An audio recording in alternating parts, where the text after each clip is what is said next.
let's go live. Hello, everybody, and welcome to Encounter Roleplay. My name is Will, and Josh is looking like a cunt right now, because he was definitely talking. There we go. But we are back here today, my friends, with another episode, another one, a second one, in fact, 100% more episodes than there was last week, of Journey into Middle-earth, as we return to this fair land, or, well, it's rather blighted at this point, but we'll see about that. We'll see about that.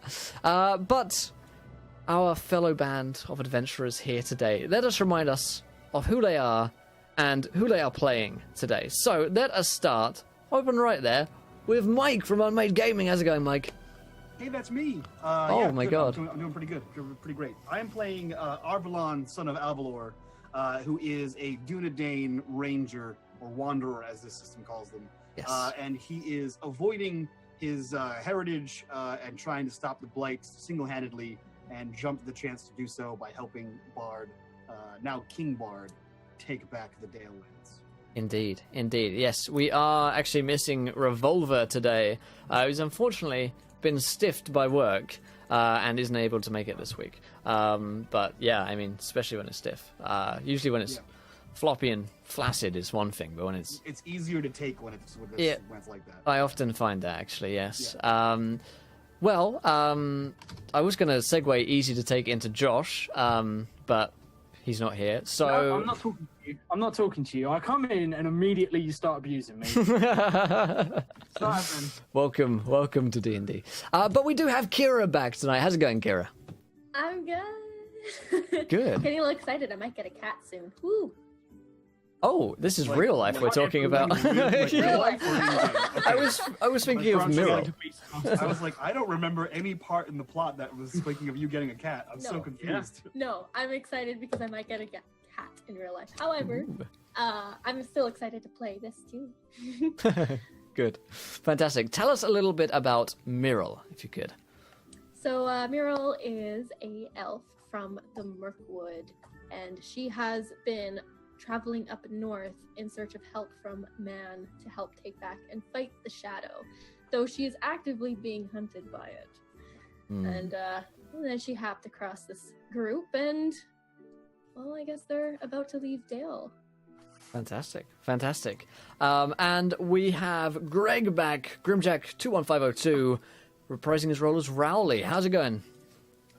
Going real well, man. Been looking forward to this. Yeah. Pipe out and everything. So.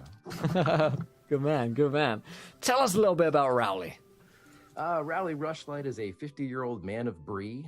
He is currently a scholar, which is the Middle-earth equivalent of a cleric, and but he's got a whole bunch of other neat stuff thrown in. He's the oldest of the group. He has a past, which will be revealed, I'm sure, in time, and he's ready to go. Work off a little bit of that weight. Fantastic. And we'll get to Josh in a minute. But let's remind ourselves of what happened last week, first of all. It was episode 1, and it was a little bit of a slow burner, I'll admit, but I think it worked off pretty well. The party was set in the age 5 years after the desolation of Smaug and the Battle of Five Armies. And so there had been some war previously, but now the land was in relative peace as we pick up today's story. That being said, King Bard of Dale was assembling adventurers, and these guys were grouped together in a band to explore his own realms of Dale and to find out if the enemy were inside the lands, and indeed if there was any shenanigans going on in the lands of Dale that they didn't know about, basically. Because with Smaug defeated, they still do not know much of what's actually going on in Dale right now. So, they set off with their task after having a conversation with one Morgan, who is the advisor to King Bard. Now, it turns out that King Bard had a second advisor, Rycroft, who has recently been implicated in a murder. And she's had to been exiled. She's been exiled from this land, and it seems as though she's headed to this forgotten ancient elvish town, human town, set within the elven lands of Mirkwood, known as Red Vale, to try and prove herself to King Bard.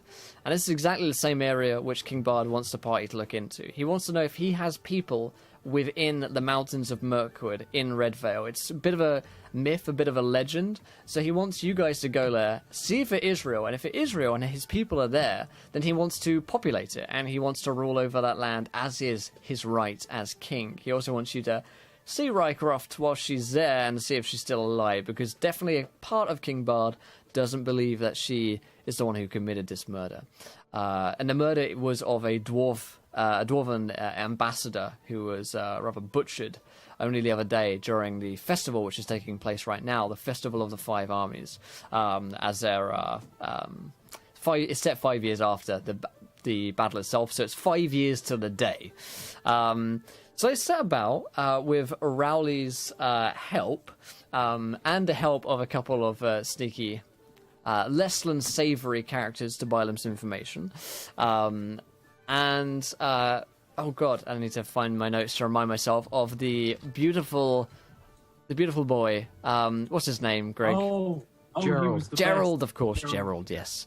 With the help of Gerald, the trusty companion of Rowley, who was most helpful and really just a bit of a sweetheart, if I'm honest. Gerald helped somewhat, and they set off on their adventure. There was some question about Arvalan's true, blood, I suppose, would be the term. Some question as to whether or not he is one of the Dunedain, which is unknown to the party right now, but it's something that he is not admitting to, because it does not always make you the most popular of people around Middle-earth. So that is the party's task, to head deep into the mountains of Mirkwood, which are a very dangerous area indeed, to find the ancient lost town of Red Vale, and to find Rycroft there as well, as a bit of a side objective, I suppose. So let's remind ourselves of what everyone looks like as well. So let's go with Josh, first of all. So Josh, first of all, tell us about Hardwin, and then please do describe him. Yeah, Hardwin is a man of... he's from Minas Tirith. He's one of the men of Gondor. He's one of the men of the West. He is actually... his job title, he's a guard of the tower. He has sworn allegiance to the steward of Gondor, and his sort of ongoing servitude, and the steward is someone who sort of rules in place of the king and keeps the kingdom ticking over, as there hasn't been a king in a very long time. Because, you know, people like the Dunedain don't pull their thumbs out of their asses, not looking at anyone in the party at all. Fuck you, Mike.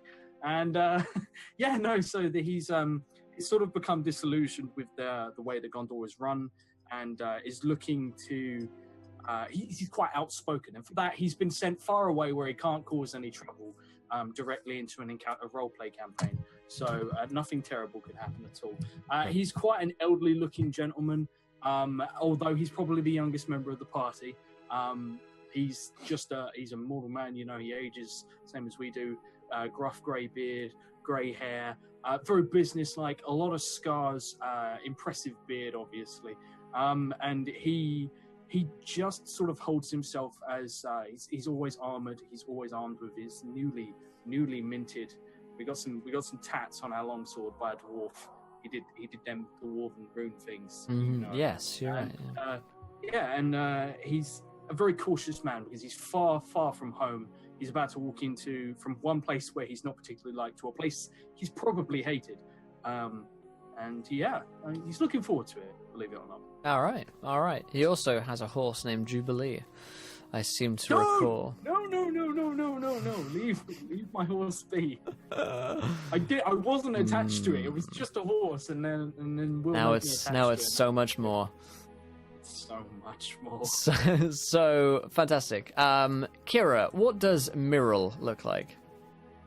Well, she's pretty tall, very fair skin and hair, very prominent elven features to her as well. And she has a gray traveling cloak that she had on her journey up, and she still has. mostly to conceal her identity and to try and blend in Fantastic. with the forest. Yes, yes. All right. Arvalan, what do you look like? So Arbalan is tall. He's probably at least as tall as Mural, probably the tallest man in the group. He has dark hair, long, like shoulder length, fair-skinned, as most men from the north are. He has green eyes, like greenish-gray eyes, and he's most notably wearing a cloak and cowl, usually up at all times and pulled up over his face to hide who he actually is from people like Josh. All right, all right. Like personally Josh, not Yeah. Josh's character. No, just actually, actually Josh. real Through the life, fourth- actual Josh. Yeah. Yeah. Okay. Fantastic. And Rowley, what do you look like? Rowley's 50 years old. He has shoulder length, dark gray and black hair, a pretty full beard. And like I said, the character reference for Rowley is Brian Blessed. So stocky in all the right places. Can we just have one exclamation? Golden's alive! Yes. It's why I turned up.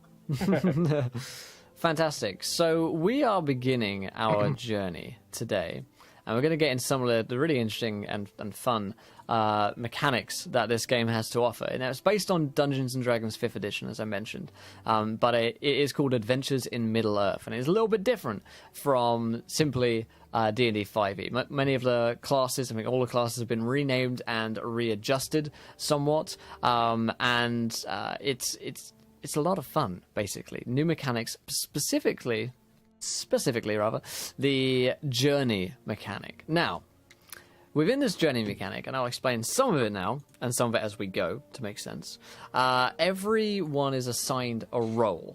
Now, there are a bunch of different roles, from being a guide to being a scout or a hunter or a lookout, and they'll perform different tasks during the journey, such as setting up camp, scouting for enemies, sneaking ahead, finding the actual path.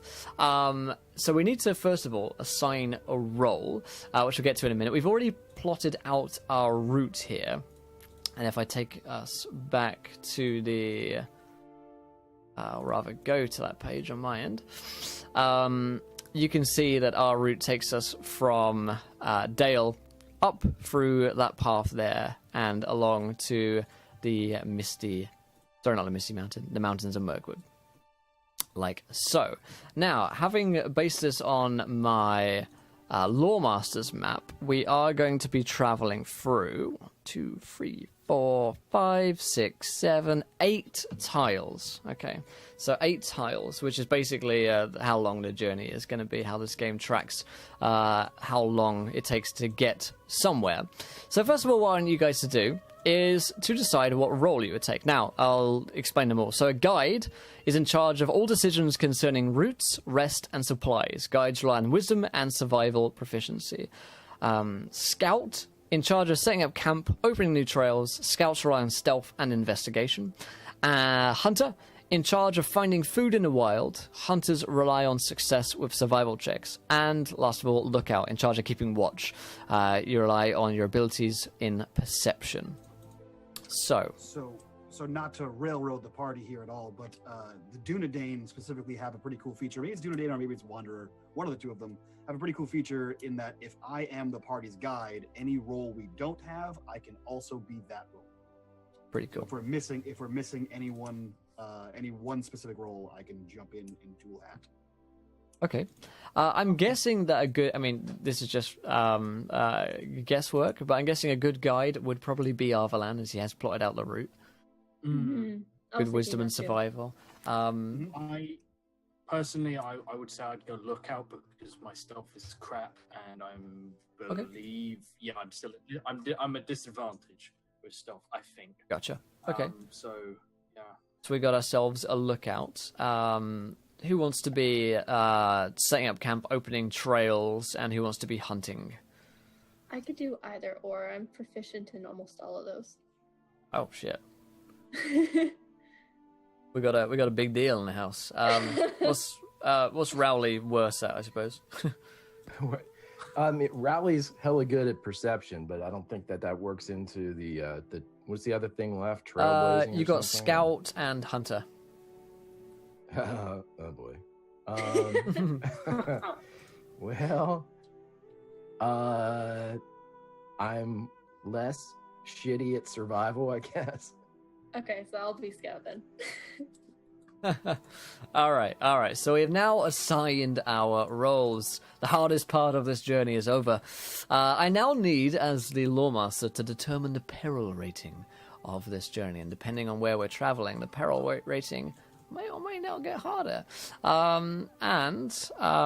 Because we're traveling through some nice terrain and some bad terrain, some scarier places in Middle-earth, such as Mirkwood, I'm going to set this at moderate terrain. And this will all come into the roles that we'll get to here in a little bit. So moderate terrain, which is a rating of 2 for those interested. Now, the guide, I believe, is the first to make a roll here. And this is known as the embarkation roll. So, the guide needs to make an embarkation roll using a single d12. This roll is modified as follows. The guide's survival proficiency bonus plus half their wisdom bonus minus the peril rating of the journey. So, Mike, what is your survival proficiency bonus? So I have +5 in survival and +3 in wisdom. So it's D12 plus 8 off the bat, and then minus the peril. It is actually only half your wisdom bonus, so we'll round it up to 2. Wisdom. So 2. Okay. So 7 minus 2, so Minus 2. 5. So 1d12 plus 5 total. Yep. 6. 6. Fantastic. Okay, well, maybe not so fantastic. Oh man, this song. So as you are heading off, whether as a result of unfortunate mishaps during cooking, a scarcity of game, a blunder when picking mushrooms, or a need for haste, leading to the company simply eating what scraps they have while on the move, the meals eaten during this journey have a tendency to... We did roll a 6, right? Oh my god, you did. Fuck me. To be, by turns, undercooked, infrequent, burned, tasteless, or just foul. As a result, all members of the company receive a -1 on all skill checks made throughout this journey. So the embarkation roll is actually quite important because it can give you really good bonuses, or it can set you off on the wrong foot. And unfortunately for our party, as we head off into the depths of Mirkwood, we're rather on the wrong foot. As it seems as though maybe it's the fault of Gerald, maybe it's the fault of Arvalan for maybe he should be more prepared. I mean, to be fair, when asked what are we going to do for food last session, he said eat less. That is true. That may be to blame. I like the idea. he's not a liar, yeah. Yeah. But you've just been out as a domain, and we're like, should we stop for food and discuss this? No, let's just eat. Yeah. On the road, we'll eat berries and shit. And everything's fine, and just keep moving. So every time you're like, should we eat? Do we stop and just have it? He just glares at you and then keeps going. Yes, yeah. What about second breakfast? And Arvalan is off. So you're heading out from Dale, and the path itself winds quite steadily for some way. You're going to be entering into the dark depths of Mirkwood shortly, but you will be following the road. Now, you have been warned to always stick to the road in Mirkwood, for venturing off it can be particularly dangerous. And for those of you who know its depths, it is a particularly treacherous environment to find yourself in. It's also blighted currently, which means that the shadow has quite a hold in Mirkwood. So there are more forces than just terrible creatures that might lurk in Mirkwood, or simply getting lost and being without food. The shadow itself is a fear which I think Mirrell in particular does not relish returning to. So there we go. Too many whispers. Cannot read them all. Okay, so we have done our embarkation roll. Step 2, journey events and task rolls. Now this is a fun bit. So I have my journey mechanic for D&D. They've done it, but on steroids for Middle-earth, because it really is all about the journey. Now, we have a short journey, which is 1 to 15 hexes on my map. So, the number of challenges that we're going to be running into here will be a little less than if it were particularly long. So, Will, you're rolling for personal events? Is that what that is? That is right. I actually only roll a d2 for this. So, since I don't read my character sheet and don't pay attention, Yes. I have a bunch of other things that are useful for the role I just failed. Yes. And this one. So, if any part of my journey passes through land I know, the DC of your personal events test are lowered by 2. I'm not sure how that plays into anything or what, but Mirkwood, I think the majority of Mirkwood is known territory for me. So Okay. I believe we're passing through the Long Marshes, northern Mirkwood, and the mountains of Mirkwood, all of which are known lands. That is correct, yes. That is correct. Oh yes. Okay. So our first encounter, or our first event, I suppose, is we're heading through the depths of Mirkwood. I gotta shut this guy up. There we go. Because it is very dark and scary within the land of shadow. There we go. Sorry about the interruption. So, as you're heading through the depths of Mirkwood, you're heading through the path, which is, for the most part, not too heavily forested. So you can see above you, at least for the first leg of your journey. It's been a couple of days that you guys are traveling, each day traveling with some rather unsavory rations and food. Now, as you're about to enter into Mirkwood, you realize that the best signs of food and vegetation are shortly going to be leaving you.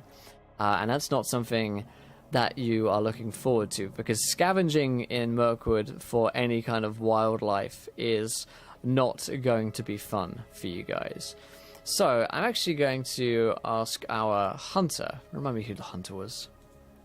Rowley, my friend. You can roll me a survival check here to see how easy it is for you to grab some rations and food before you actually get on this leg of your journey. 21. Hell yeah. 21. Okay. So, as you are out scavenging, nothing bad happens. Also looking for herbs when I'm out there. Of course. Yeah, as you go scavenging about, it's probably late. You're setting up camp. Okay. Ooh. I like this one. Please stop making those noises. You'd say, ah. So anyway, we're all going to die. Yes. Yes, It looks you like are. I'm first. Yes, you are. Yeah. Well, I like your sensual DM noises. Thank you. Daddy. So as Rowley is scavenging about, he hears the sound of a bird kind of flying out from its nest. And he looks up from where he's kind of picking up the herb, and he thinks he spots the leg of some creature disappearing into the woods. Okay, and I'm removed from everybody else, correct? I'm out on my own? Yeah, you're not far from them. Their camp isn't far from here, but you decided to make camp before you headed off properly. Okay, so the leg that I saw, was it bestial or was it humanoid? It was difficult to say. It definitely seemed humanoid. But not any kind of leg that you'd ever seen before. Maybe it was a hobbit or a halfling, or maybe it was a goblin-type creature. Okay, well, Rowley has his spears with him, so he pulls one out just to, make sure. And he'll call out. Hello?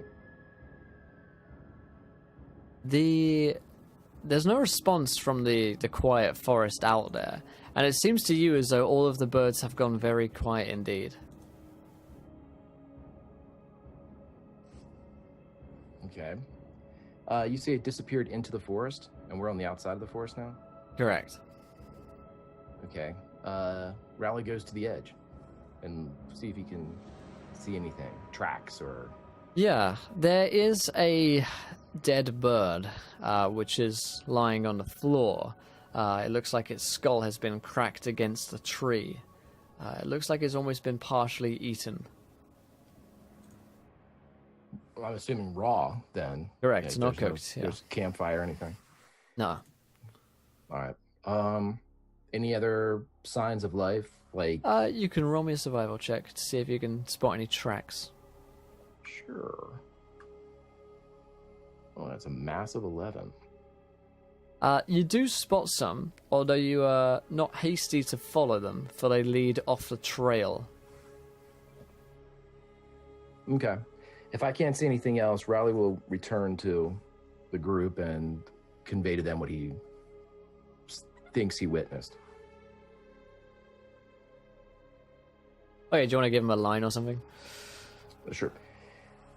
I was out there getting the herbs. It appeared there was a man, goblin, some kind, disappeared into the woods, off the trail. Would Muriel have any sort of knowledge as to what that could be? Certainly. You could roll me a history check.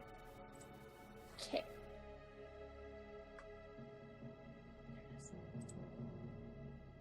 16. Okay.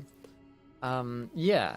You have knowledge of a great deal of things, which it could be. It could be a wandering goblin, although it's uncommon for them to travel so far unless the shadow really has taken quite a hold. It's also possible that it is something which Rowley imagined, for the forest does play tricks on the mind of men. It's also possible that it is just a lost traveler. So there's a lot of possibilities there for what that thing that he claimed he saw actually was. Okay. But without a better description, it's very difficult to say. Okay. Will, we're still relatively close to Dale, correct? That is right. And we're Yeah, okay. you're like a day or two out. You're still in safe territory.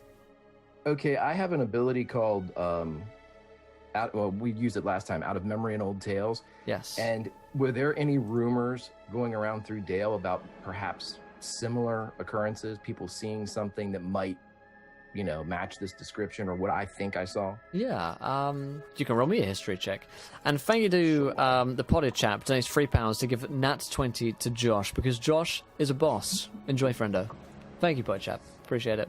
Oishin, as I now correctly pronounce. 22. 22. Fantastic. Yes, this rings a bell with you. You remember overhearing in the kind of fish market that the dwarves of Erebor have been very upset because something has been killing their birds, and they don't know what's been killing it. They can't track whether it's been a slingshot that's been destroying the thing or if something else has been going on.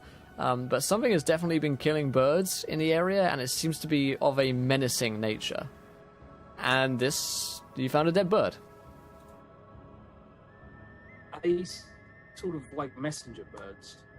This was just a bird that was around, but the dwarves have been having pretty much all birds getting killed, messenger birds as well. That's primarily why they're annoyed, the dwarves. But it seems that this one is, a natural, normal bird, just chilling.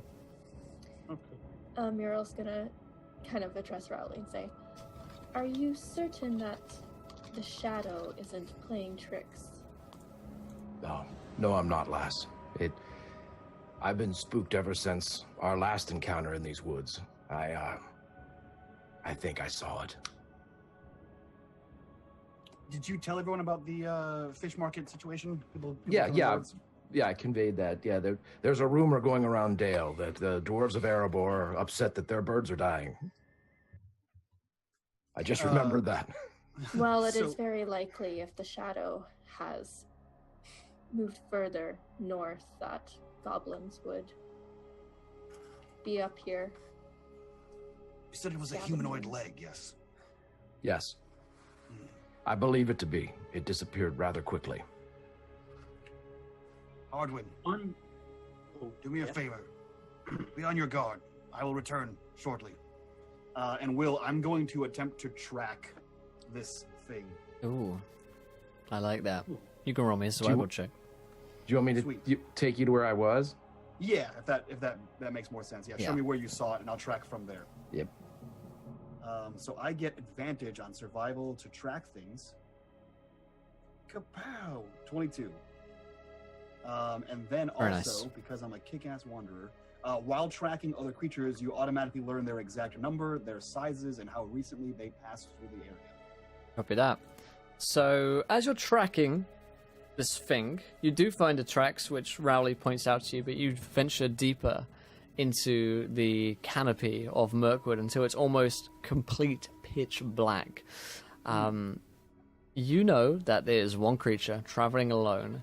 It is a smallish humanoid, which would put it at about the size of a goblin, or maybe a small, or maybe adolescent man. Difficult to say. Do you also know the direction? Sorry. No, I believe it Okay. was. Let me double check here. You automatically learn their exact number, their size, and how recently they passed through the area. They pass through as shortly as a couple of moments ago, a couple of minutes ago, maybe when Rowley saw it first. Okay. However, I will, as you've headed off the path, ask you to roll me a wisdom saving throw. Sure. Now, is this for corruption? This 'Cause I believe I is have for advantage corruption. on those. Yes. Cool. So I have advantage when making wisdom saving throws against corruption. So 19. 19 is damn good. Ooh. Now, Also, yeah. Rowley's going to try to shadow. If he sees him heading deeper in, as long as he can keep sight, he's going to stay on the edge of the forest. Trying to like parallel move with yeah, him. you can do that for a while, and then Arvalan's lost. So you have a rough idea of where he was, but the canopies in Mirkwood grow so thick Right. that it's difficult to keep that up for any more than a couple of minutes. Now, to explain the corruption mechanic a little bit in this game, think of this a bit like, if you know Dark Heresy, corruption points are very similar in that. Insanity, almost like in Call of Cthulhu, I suppose. Instead of losing sanity, you kind of gain corruption. And this is showing that when you enter areas of darkness, that the enemy, you're vulnerable to them, basically. And that's how they corrupt you. The items like the One Ring of Power are items which would have a lot of corruption for you to wield, because they're very, very easy to corrupt. And in particular, men are easy to corrupt in this game. Hobbits have a preternatural sense to resist corruption, which is one of Sauron's main oversights in the Tale of the Lord of the Rings. But that aside, Arvalan, do you wish to continue to follow these tracks? After a while, I will tell you this, they go up into a tree and become almost impossible to trace, unless by picking a direction and guessing. Yeah, he would continue for a little bit. He finds it concerning that there is a lone, something like a goblin. That's what he's assuming it is. Plus, knowing these woods the way he does, the birds in the canopy are a good way to sense when danger is coming. So the fact that he's killing them makes it harder to do his job in general. Yeah. So I think he would pursue until he either doesn't feel comfortable getting that far away from the party, or he's completely lost the track. Okay. So you return to the campfire, and explain your findings, I suppose. Yeah, so he says, there appears to be, I believe Rowley has the right of it. It appears to be some kind of goblin. Merrill, I believe it is this shadow. I followed it until I couldn't see any further. The canopy grew too thick, too dark. I lost its tracks when it climbed up a tree, so I believe it is a quick mover and can move throughout the canopy. I would just as assume one of your people, but I don't see why they would kill birds in this manner. The fact that they're killing birds, they can be used to sense danger when coming through the woods. That's concerning in itself. Rowley, I would trust your instincts and keep your eyes peeled. Thank you, boy. I shall. The irony to that is he's like 90. I'm playing along that I don't know how old you are. I know. It's perfect because he looks like he's 30, so it's totally fine. He just nods. approvingly. Yes. Will, at this time, I Yes. would like to, considering our geographic location, King Cup would have been the herb that I would have found. I'd like to give a woven bracelet of bright yellow flowers to Meryl. Okay. What this will do for her is, let me see, hopefully I did this right. For the next 5 days, she will be lucky, which means that if she rolls a critical fail, she can re-roll it. Aw. Pretty Yay. Awesome. Okay, fantastic. So, you pack up for the night, making sure to stay on watch, and the next day head deeper into the darkness of Mirkwood. Now, after a while on this path, it becomes almost impossible to see fully with the thickness of the canopy as it grows. Thank you, Speedy. 6 miles per hour, Jesus. And so, very quickly, you guys find yourselves surrounded in gloom. It's a singularly unpleasant experience, really, for those of you who haven't travelled through Mirkwood before. Actually, I believe all of you have some experience in Mirkwood. Maybe not Hardwin. No, Yeah. Hardwin sort of travelled here. Oh, that's but right, he travelled south, didn't yeah. have time. Yeah, he didn't have time to see the sights. So this is like it's fun the first time when you're power walking through, trying not to think about it too much. But now you're going in, it's unsettling as hell. Okay. Yeah, we go.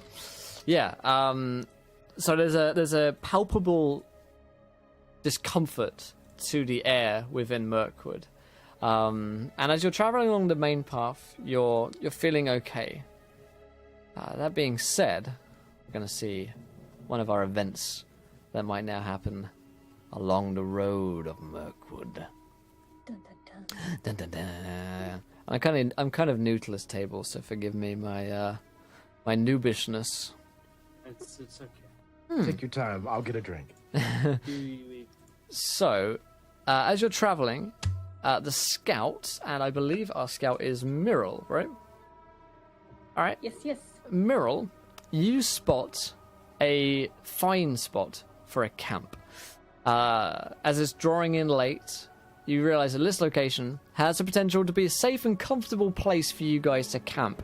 It's essentially a sheltered glade close to a freshwater stream. And it would allow you guys for a good night's rest and kind of out of the path, which could be dangerous because there might be other travelers on it. Now, could you make me an investigation check, please? Yes. As you are looking at this. What do you get there? 6. Oof. That isn't so hot. So, okay, yeah. So you settle down, and it seems fine. The group of you take a night's rest. However, as this is happening, you go kip down for the night. You realize that something is preying on each of your minds. Shit. Sorry. Yeah. Yay. You're around a campfire. Most of you guys are sleeping. There's a watch on, I'm sure. The nice thing about this mechanic is, by the way, is that we don't have to set watches every fucking time we take a camp. But each of you are plagued with some amount of discomfort, uncomfortable visions.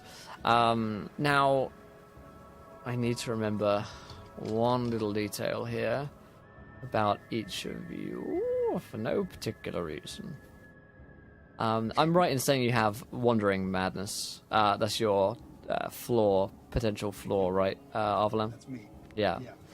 So, Arvalan, you are filled with visions of becoming lost forever, having no purpose. Your royal blood, or your not necessarily royal, but the Numenorian blood which flows through your veins is perhaps cursed, and perhaps you are similar to your predecessor, Sigurd the Lost, who was lost forever after finding trying to find the great enemy to prove his love to Nestrian. Now, most of the others at this point don't know that you are related to Sigurd, but Arveland is well aware that this is potentially a curse of his people. And because you are almost directly related to Sigurd, that perhaps the same weakness lies within you. So you wake up the next day feeling quite uncomfortable about leading this path for fear that you will lead everyone astray. Now, Myrrel,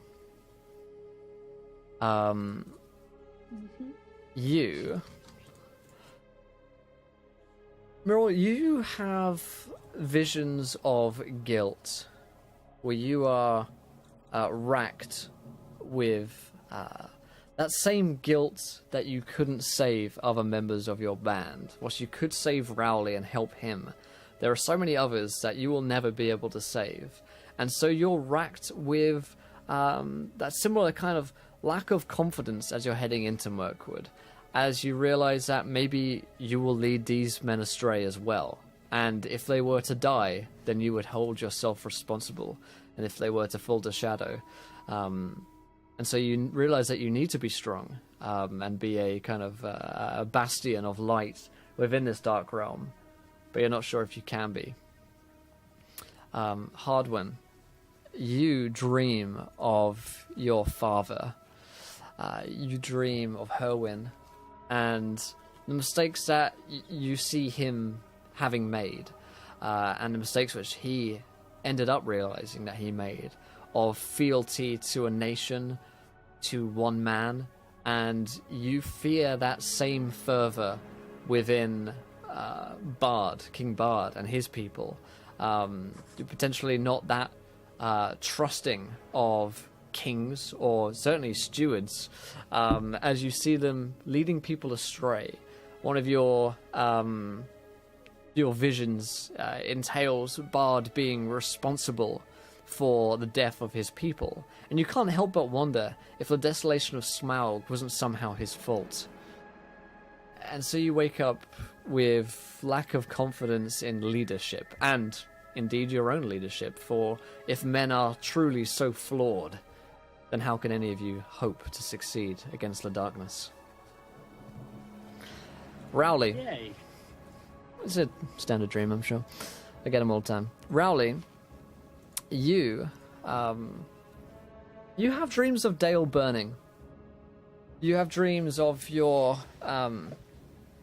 shop there burning, and Gerald being left behind, and a sense of abandoning your cause or abandoning your place in the world. This is, one of the first times you've been out of Dale, and certainly, into Mirkwood for some time. And so there's I guess, of a contrast to Hardwin. You're feeling very much sort of homesick, almost. But it's more than just that. It's that feeling that maybe you've abandoned what's good, and if it were to fall whilst you are gone, then you could never forgive yourself. And so everyone awakens the next morning and isn't feeling too great. There's a bit of a tension in the air within the camp as you set about the second leg of your journey. Now, this is where you're going to be heading south, directly into the mountains of Mirkwood. Will, I'm sorry to interrupt you. As soon as we would wake up from that, if Rowley got the feeling that everyone had experienced a similar night, whether it be of dreams or just restlessness, and in the middle of Mirkwood, he's going to distill essentially a potion over the campfire, and I would like to give to Hardwin and Myrrel a potion of hagweed. So if they have to make corruption saving throws within the next week, they do so with advantage. Fantastic. I know a guy. Just for everything, I know a guy. I know a better guy. You are the most useful guy. It gets a lot better when I'm not first level. Oh, damn. So, as you're setting up camp this morning, you're beginning for your second leg of the journey, which is directly into the mountains of Mirkwood, which most of you will know to be the more dangerous part of your journey. So, how is, I guess, Arvelan, who's leading the troop, how is Arvelan going about this? Does he prepare them in any way? So you would see Arvelan quickly, almost too quickly, get up from camp, quickly put his stuff away, trying to make as little noise as possible while everyone is getting up, and then he begins scouting the path ahead, trying to make sure that he has the path correctly. And then while on the path, you might see him stop, and sort of like the cave scene where I have no knowledge of this area. Right. Sort of like that, he looks a few different ways off the trail, back on the trail, looks behind him, and then nods to himself, and then presses on with whatever path he has chosen. So it looks like his sense of direction might be shaken a little bit, but he always seems to find which direction to go. He just looks less confident than he did before. Okay, now who is the lookout amongst our number? That'll be me. You can roll me a perception check as you head through the mountains of Mirkwood. That's wonderful. I am in no way shaken in my faith in men, and it's being reinforced by Harry. Yes. Yeah, you're doing all of the things. So perception check.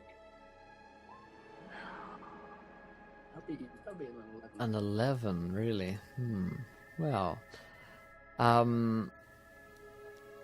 as you're headed through here, you can't help but hear the sound of voices. And you've heard that there are all sorts of things that one can hear within Mirkwood, and the dreams of last night do still plague you and are heavy on your mind. But you realize that these are real voices. They're coming from a couple of 100 feet up ahead, you think, and there might be quite a few of them. You also think you hear mailed boots, and the others are tracking through the forest with you at this point. At that, I'll sort of hold a fist up and sort of very carefully take the huge tower shield off my back and look to the rest of the party. And I guess in this given situation, he'd turn around to Olivan and say, "I hear voices up ahead. Sounds like armor. Could be troops, but they're being too noisy to be any elves I've ever known." So Arvelan's gonna quickly look off the path and find a shadier spot in the trees where it's harder to see us from there, and direct everyone off the path and into the woods. Just as you do that, I'm gonna put my hand, my free hand on your shoulder, and I give you a solemn look and just say, "Let's not stray too far." Yes? Because we'll keep the path in sight. Right. And I guess I'm gonna sort of stay next to Arvelan so I can stay near the front, because I has the big ass shield. Yeah. And this much is true. Okay. And Arvelan would unsling his longbow and knock an arrow. All right. So the group of you kind of head off the path a little bit into a more secluded spot, and I guess wait a little bit to see what happens. The voices, now that you're in this more secluded area, are easier to understand, but they are loud voices. They appear to be kind of shouting between one another, and it seems like there are multiple. It's difficult to say how many, but definitely more than 2. You think probably more than 3 as well. If you wanted to get closer and see what was there, you have any good? Muriel can. She has advantage in stealth checks and force. Now, are they speaking in the common tongue? You're pretty sure they are, yeah. But you can't necessarily pick up much of the content. You know that people are speaking loudly, but the actual words are more kind of murmured at this point. Can I try get an insight check? Just to say, I want to know the tone. Does it sound angry? Does it sound, worried, scared, bored? That kind of before Muriel. I'll let you roll a perception check on that one. Cool. Okay. Could I assist on that? Go. Please roll well. I'm not having a good day. Oh damn! Yeah. So I'm very perceptive. Rowley's pretty sure these voices are angry. Will, are we hearing the same voices? Like, when they speak, you say it's back and forth and back and forth. Are we all reacting at the same time when a voice comes here? It seems to me, We're yeah. not hearing... Okay. We'll make sure that we're not all hearing different stuff. Yeah, it definitely seems like they have a location as well, you know, which you're all looking towards. I will look to Meryl and before, like, as she goes to sling up, just say, would you like some company? And I gesture to like sword and shield, and I realised that I'm not actually in heavy arm, which I completely forgot about. I changed at the last minute into light arm, so I can actually stealth. Okay. Okay. So it's up to you. She'll look at the shield and say, "Stay a little bit behind me still." He gives a modest bow, sort of defers to her. This is your terrain after all. And Yeah. he's going to very quietly draw his long sword and sort of stow the shield sideways so he can crouch and move. Okay. As I was mentioning earlier, but we do have a couple of... Well, we do have a new way to interact with the show during this month as our Kickstarter campaign is going. Every £100 that's pledged on our Kickstarter, we're doing a extra viewer decision, which led to a much merriment last game. And we've just gotten over the 1900 mark, and we're very close, in fact, to £2,000 out of 2,500. We're 77% funded, and it's only been about 10 hours. So if you haven't checked out the Kickstarter, do it there, my friends. But we have just hit that goal. So we are going to have a viewer decision here, and it seems like a perfect time. So I want you guys, under this line here in chat, to describe one of the enemy amongst their number. Now, this could be an orc, could be a troll, could be some other denizen of Middle-earth, particularly, could be gore. Particularly Mimi decisions I'll convert into the Lord of the Rings. So, that's where we find ourselves with our friends Miral leading at the front and Hardwin following behind. Both of you can roll me stealth checks. Mm-hmm. First of all, I'm just gonna curse Fly Bandito for even suggesting Varrock, and then I will roll my stealth check. 20. Do I spend my nat 20? I've got 2. Yeah, 2. I'm gonna. Yeah. I'm gonna. There we go. I'm good. 17. The perfect number. Okie dokie. And make sure to put VD in front of your idea as well, guys. Otherwise, I won't put it in there. Okay, so yes, your natural 20 isn't so bad. Sorry, did you use your nat 20 or just roll a 17? 17. Okay, sorry, wasn't listening. So both of you sneak through the woods, and after a short amount of time, you look into a what's the term I'm looking for? A small glade, I suppose. And this glade has several rather gruff-looking creatures inside that you would believe to be, for those of you who have seen them, that was weird. That you would believe to be a band of goblins, and it appears that there is a big orc amongst them, who seems to be leading their band. You guys are kind of crouched right now in the underbrush, looking in.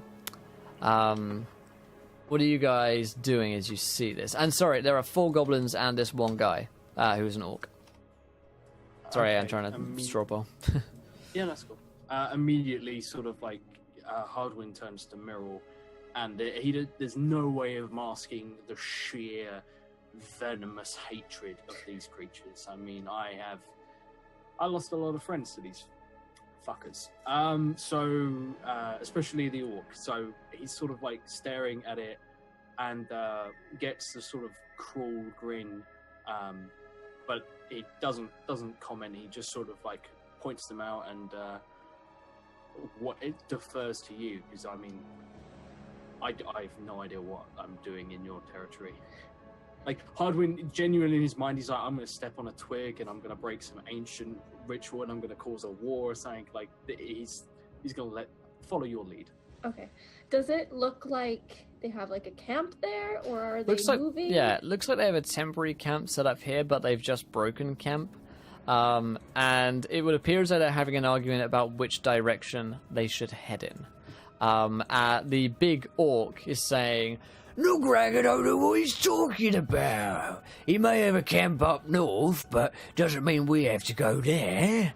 And the goblin, who seems to be a particularly more wiry and grisly-looking individual with kind of spears on his back and a thin kind of brace of armor rather than any kind of heavy set armor that the orc appears to be wearing, says, "Yeah, but what about breaking out on our own?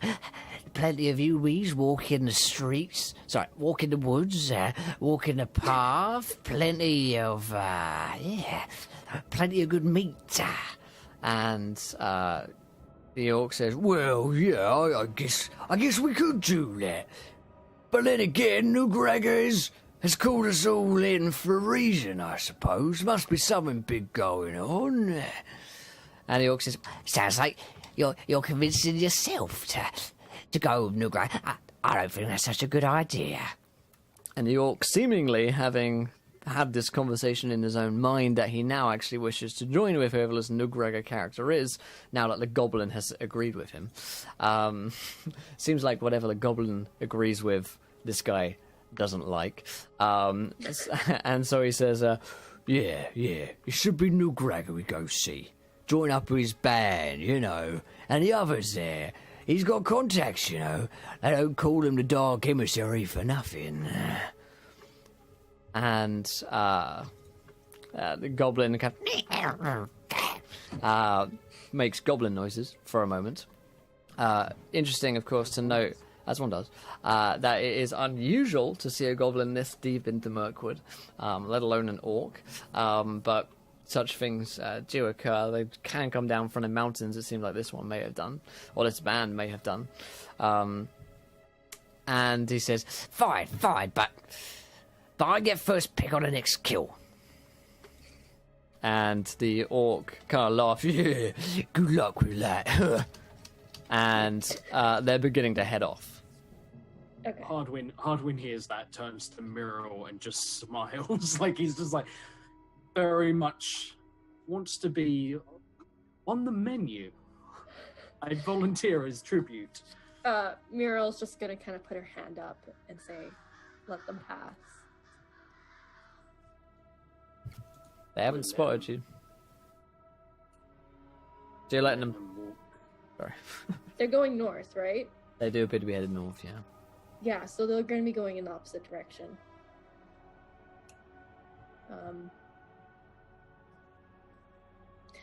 Yeah, Muriel's going to kind of go back towards Hardwin. Okay. So they're like next to each other and just say like, "With the way we've been eating recently, I don't want to expend energy we might not need to."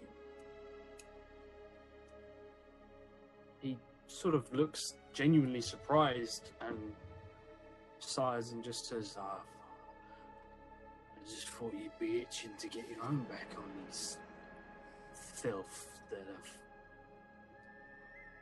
Then what? If you say we go, we go." In a different circumstance, I would say otherwise.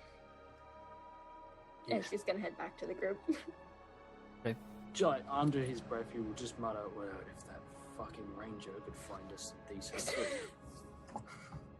He's not particularly happy with how things have... We've not had the best start. Got off on the wrong foot. So you two return. To be fair, the men of Gondor rammed into the ground, so... To be fair, you're Mike. That That's is also true. That is always fair.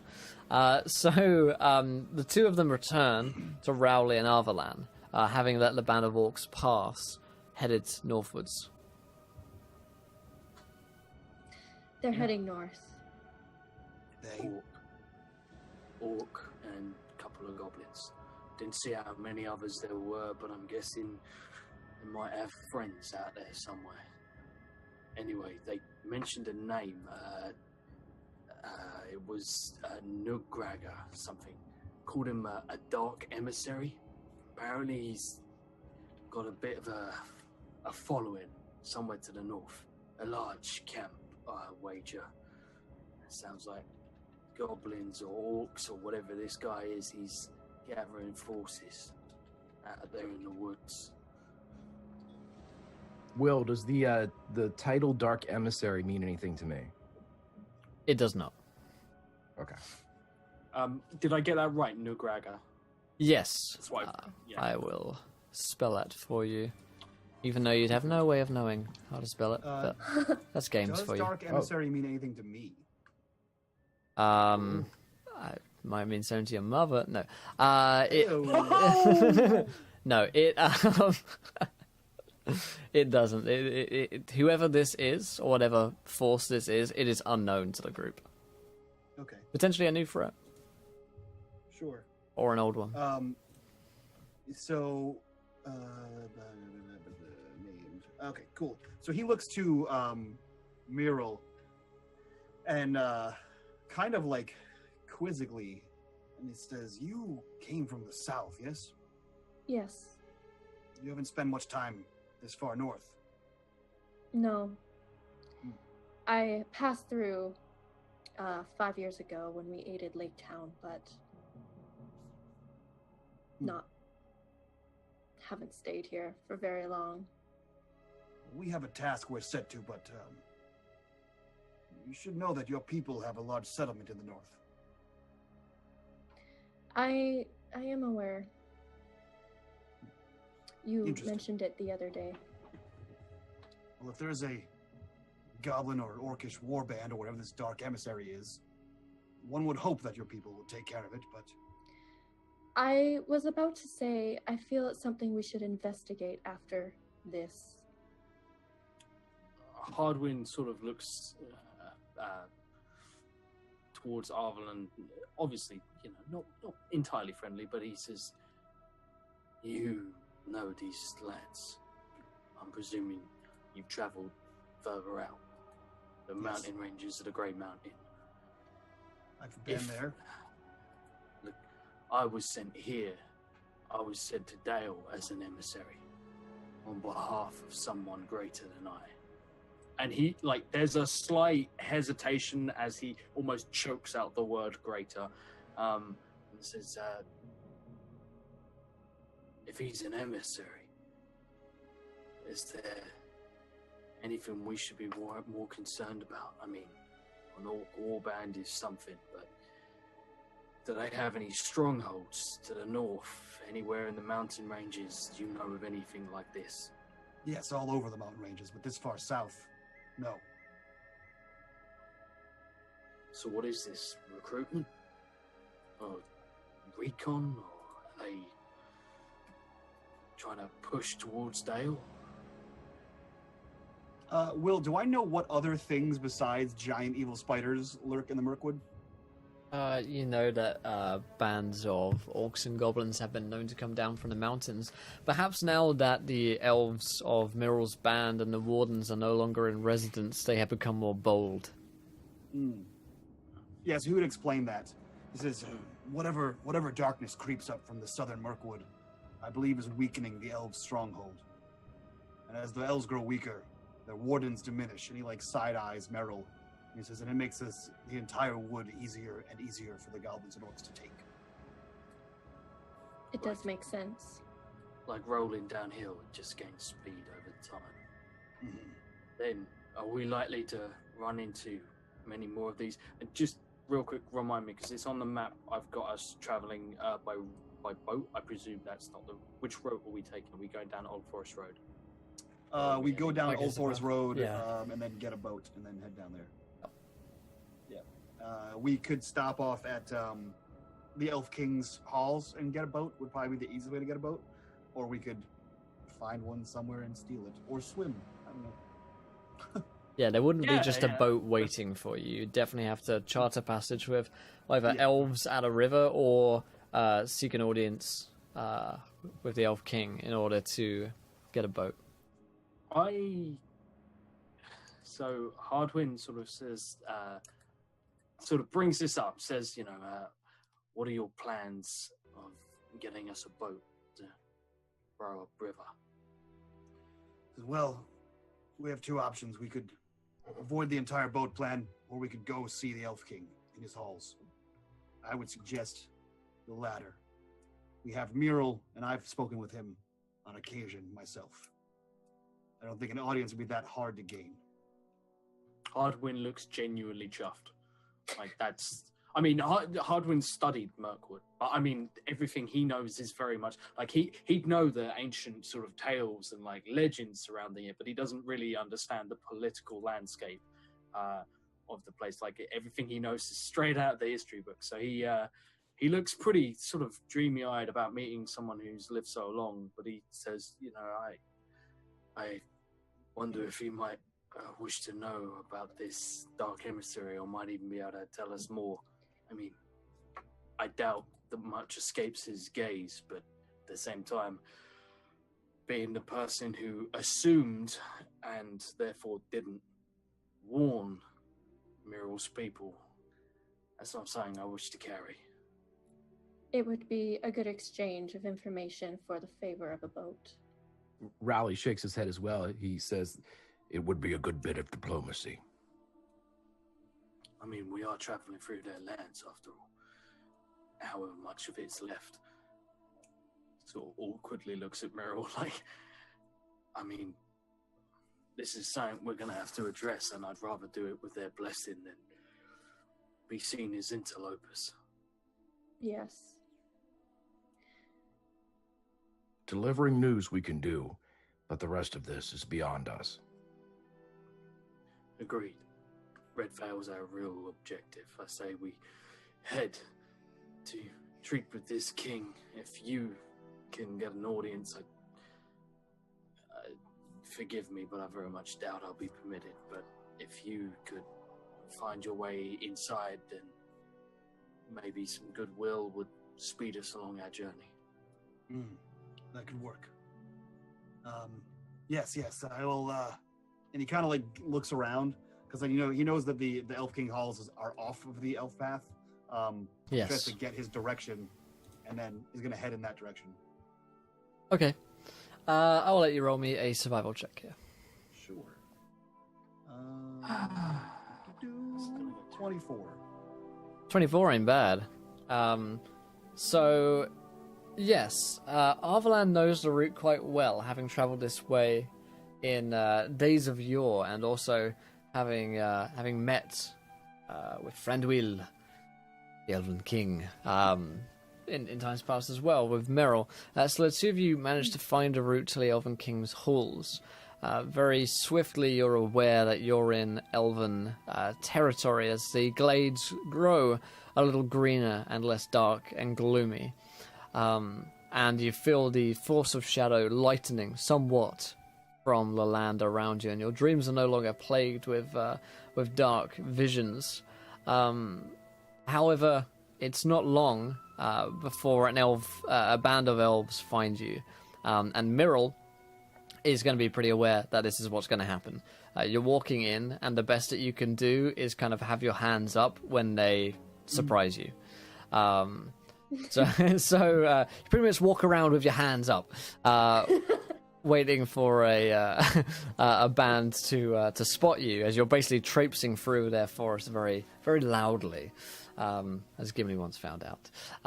So yes, the first day, it's only a few hours that you're traveling through these realms, when you're accosted from treetops by a band of elves with arrows pointed directly at your faces. One of them calls out, "Who are you, travelers?" Arvalon speaks. He has his bow in his hand and his other hand raised, and he speaks in Sindarin, and he responds with, I am Arvalon, son of Avalor. I come to treat with your king. Will, also at this time, I have the ability to use a tradition or a lore insight to aid in the meeting of two different cultures, and it could benefit the relation or lower DC from that point. So, Okay. Would you like me to make like a history? History would be the only thing I can use in DC. Yeah. Okay. Very nice. 23. So, let's think of a particular faux pas that you might be running with. Maybe it's just something as simple as Hardwin has like a dagger on his belt, which is like showing a bit, and they're a bit worried by that, and so you're kind of like fucking put my dagger down. Just kind of side it off, you know, and put it on the floor, and the elves seem to kind of bristle down a little bit with that. Why do you travel here? You know these lands are not for you, Arvalan. And the times are dark. With whom do you travel? He looks first to Merrill, and again, the entire time he's speaking in Cinderella, he says, I bring one of yours. I bring a man of Dale and a man of Gondor. We are here on behalf of King Bard, and we have recently discovered that the orcs are encroaching on your land. We bring you this information and request aid of your boats. It is known to us that orcs travel these lands, but why bring a blighted one, such as Mirel, back to us? She has been cast out before. We have heard her entreaties. Hearing this, he kind of side-eyes her again. He steps forward, he slings his bow, and he pulls a ring off his finger, and he holds the ring out to the guy who's talking right now. Yeah. And he says, look at this. Bring this to Thanduil. He will see me. He steps forward and looks at the ring. You can see he's a particularly kind of blonde elf, quite handsome man. Who, and you know, it's difficult to say how old elves are. I guess they all have a very beautiful kind of youth to them. But he does seem to cast a bit of an eye at Mirrell, not in a particularly fond way. And he looks at the ring, looks back at Arvalan.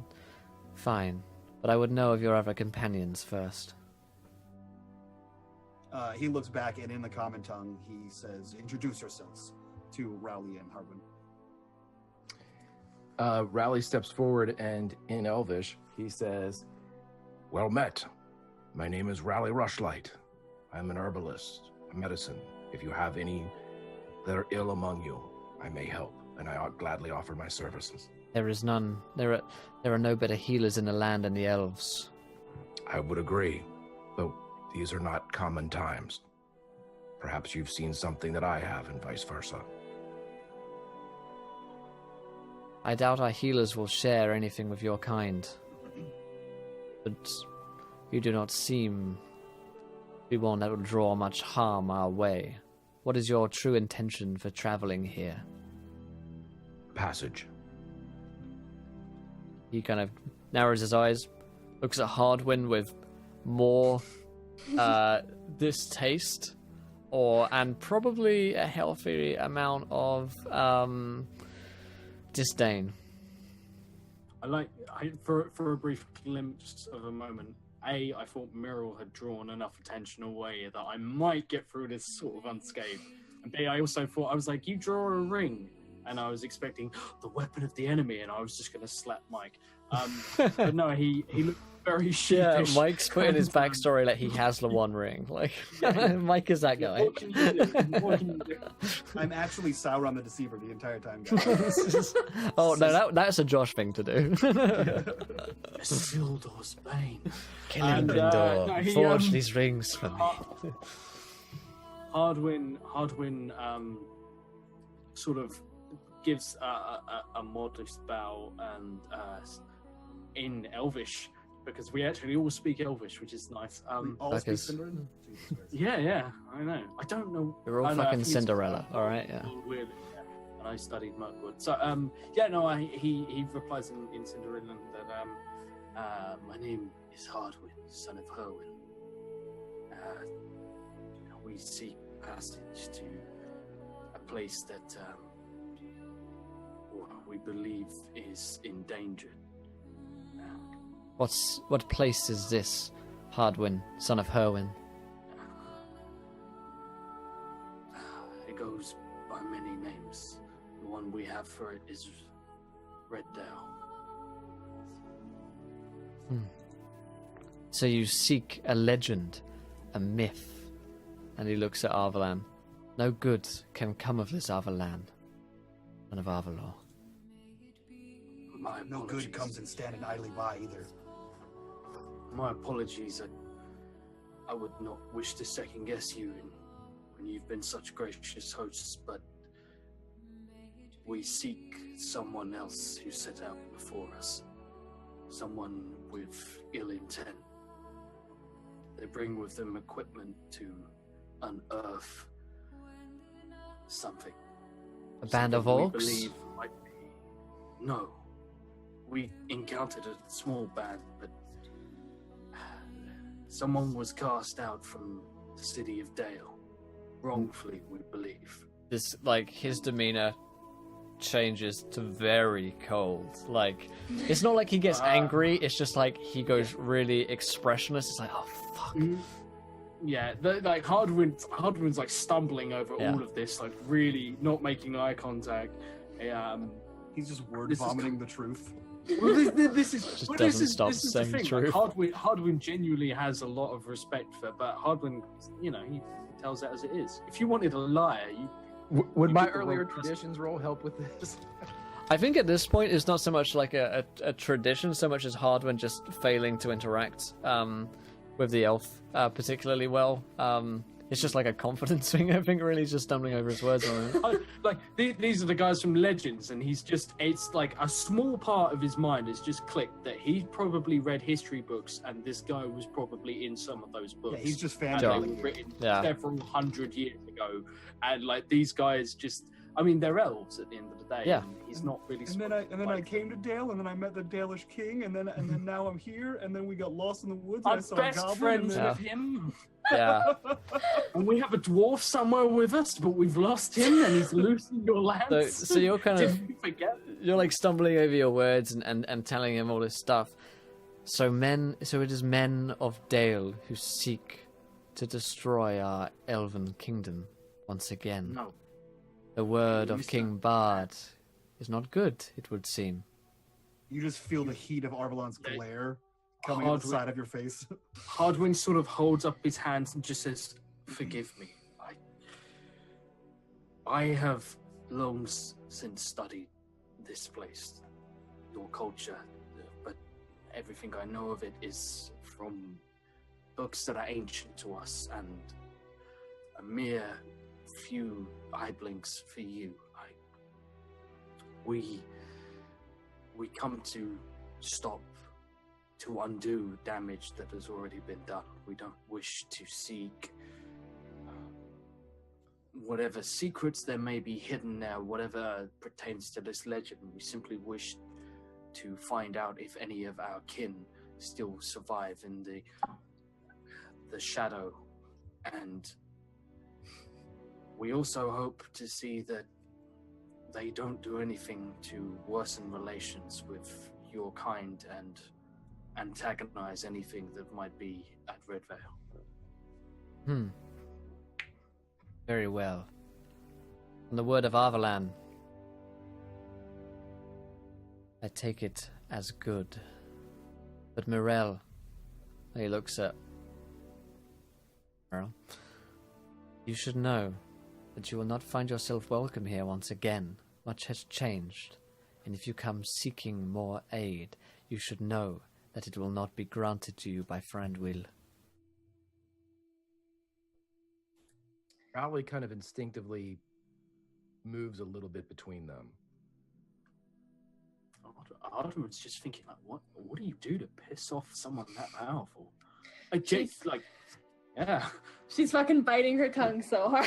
She's like, don't want to fuck this up. Don't want to fuck this up. Because if she says anything, there's a good chance that he'll just. This is one of those moments. Every word is just another. No, it's pretty easy to understand. She's the mic of elves. Yeah. Yeah. Everyone's just immediately off put by her. God, Yeah. we are going to die. Super screwed. So, sorry, does Muriel say anything in response? No. Someone mute her now. She'll just kind of look and say, "Duly noted." Now, come with us. You may stay in the caves. And he turns, and his band of elven archers turn and point with him as well, although they are definitely leading you guys. Up until a certain point when you reach a brook, and he turns and said, "This is as far as you can come, whilst still maintaining your vision." And I get out blindfolds. The route to the Elven halls is well protected by our kind. We would not be kind to those who would seek to betray that trust. Agreed, Master Elf. Do you mind if I smoke while we go? I love him. It matters not. I look to the others and look to my shield, which has the biggest symbol of a white tree on it, and I'm gonna. Yeah, I they guess, do not do like it. Yeah, I know. I was just thinking, oh, I'm the worst. So I look around and sort of almost grating his teeth, just say, "May we keep our possessions?" Nothing will be taken from you, save when you meet with friend Will. Weapons will not be allowed. Oh God, I've got a sword forged in Gondor and inscribed with dwarven runes. I'm gonna die.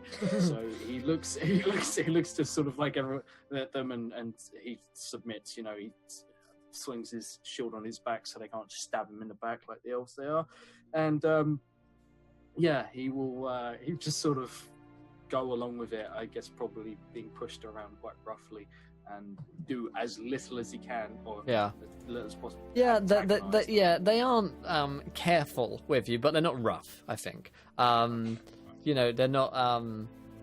certainly they show probably a bit more respect to Arvalan, for it seems like they pay... their leader is respectful of him. You come to know him as Nerfo. There, you can put it there. And he is just one of many bands who seem to patrol the forest. But you are swiftly blindfolded, and it is some time until the blinds are removed from your eyes. It's difficult to track exactly how much time has passed, but it's been several hours. You've been walking past brooks, you've been walking across... even at points you've been made to kind of cross over trees or logs, through hedges. So it seems like they may have given you a kind of ring around. Do you know what I mean? They probably haven't taken you the most direct route there. They've probably, in case you did have some way of tracking it, have been screwing with you a little bit and making sure that you're quite disoriented. And when your folds are removed, you find yourselves in a brilliant and bright cavern. And all around you sparkle glittering stones and gems set within the ceiling of this cavern. And whilst there are elves here who look a little bit frosty and unfriendly towards you, all of which are armed, of course, these glittering caverns are of such natural beauty that all of you find yourselves rather struck by it. Even those who have seen wonders like this before. And for Myril, this is a reminder of... your people, and its beauty hurts as well, because its beauty shows how you're not connected to this. You're not connected to Mirkwood or your people as well as you could be, and a lot of Elven beauty has a very kind of sad nature to it, in that you realize that looking upon this, that it will simply never continue to exist in the same beauty as you have seen it today. Tomorrow its beauty will fade a little longer. The day after, it'll be a little dimmer, until the ages pass and it'll be no more. And so there's a profound sense of kind of longing and loss to a lot of elven beauty that you're looking upon in these caverns here. But Nerfo leads you through, and he shows you to individual bedrooms, which are fully laid out with beds. Very, very comfortable. Every kind of hot piece of hospitality that you could wish for. And therefore says, Friend will see you in a few hours' time. See to it that you get some rest and clean yourselves of the muddiness of the road before you meet with him. If you need anything, we'll be outside. Enjoy your stay in the caverns, friends. And see to it that you do not cause too much trouble. And there's a frosty kind of nod, which isn't entirely unpleasant. You get the sense that he's probably trying to be nice, but also dislikes you a lot. But at least he's trying. As soon as he says trying to cause trouble, Arvelon shoots a glance over to Hardwin and Muriel, and then nods, and then turns into his room to begin cleaning himself. Hardwin's just sort of in awe of the place. He's sort of looking around. And That's the problem. He's okay. He's standing still, looking around, but he's taking and just says, "I've heard stories of the light of the elves. I didn't think it would be quite like that. This is not exactly what I had in mind when they said caves. Although I can't say I'm entirely displeased." Yes. It's something that I dearly miss. Arvelon looks over and says the alternate was the prisons. So Speaking we of got the prisons, better of that deal. It's a better I feel like, yeah. But speaking of prisons, crimes, and other such ill stories and ill tidings, and he turns to Muriel and doesn't say anything more, just lets it hang there. And she's gonna turn around and walk to her room. He'll step out just as she goes to close the door and just say, "If we're traveling together and you ask me to put my life in your hands, and I ask you to do the same, I would know who I travel with." Perhaps it's a story for another time. And she'll close the door. He just turns to Rowley and is just this kind of, he's not really sure what he's got himself into. You can trust her, boy. That's all you need to know. It sounds like there's a lot more to her than... There's a lot more to all of us. We have stories to tell. They will be told in time. Right. Speaking of time, it's probably about that time for me. Although, I'm a little bit nervous that I might not wake up again. And he sort of chuckles, but there's some serious nervousness there. And he's gonna sort of head in and do his best to clean himself up. He knows how to maintain himself. Will, in Yes. lieu of cleaning himself up too terribly much, Rowley at this point is going to continue to smoke his pipe, and he is also going to take out his parchment and his inkwell, and he is going to try to sketch a picture for Gerald. He wants him to at least have an idea of what this looked like. Okay.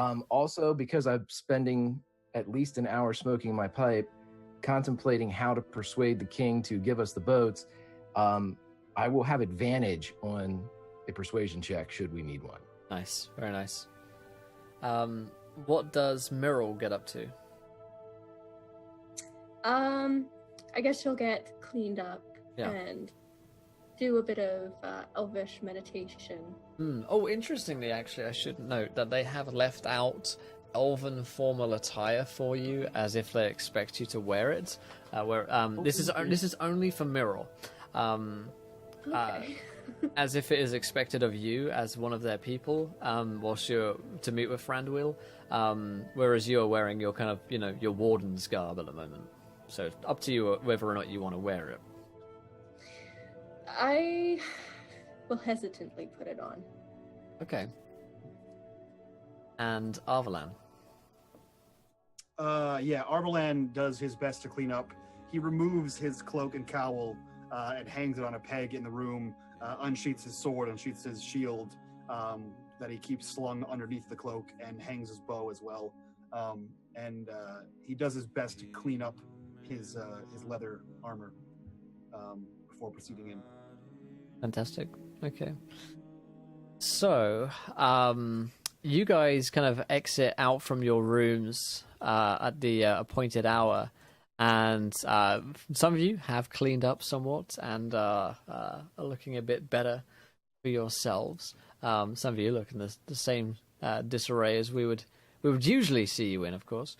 But Myrrel is wearing a totally different outfit than you are used to her wearing. It's kind of it's very I guess traditional, so like very long cut, modest sort of dress, but actually it's kind of like cropped at the top, so I guess something that Arwen might wear from the movies.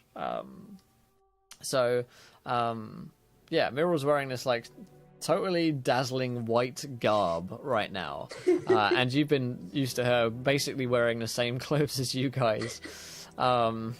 Any reactions as you step out?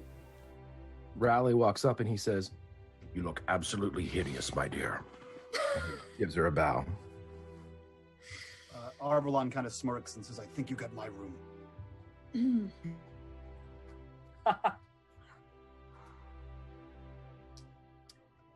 Yes, well, shall we get this over with? Hardwin just glances back into his room to check that he didn't like miss something that was laid out for him that he was supposed to be wearing, and content that that didn't happen, he'll follow. Okay. Arvelon catches your gaze as soon as you turn back around, and he says, "Maybe less talking." He looks at Arvelon and sort of, it's a glare, but it's sort of hiding in like the most such embarrassment. Like he can't. Yeah. Ooh, awkward.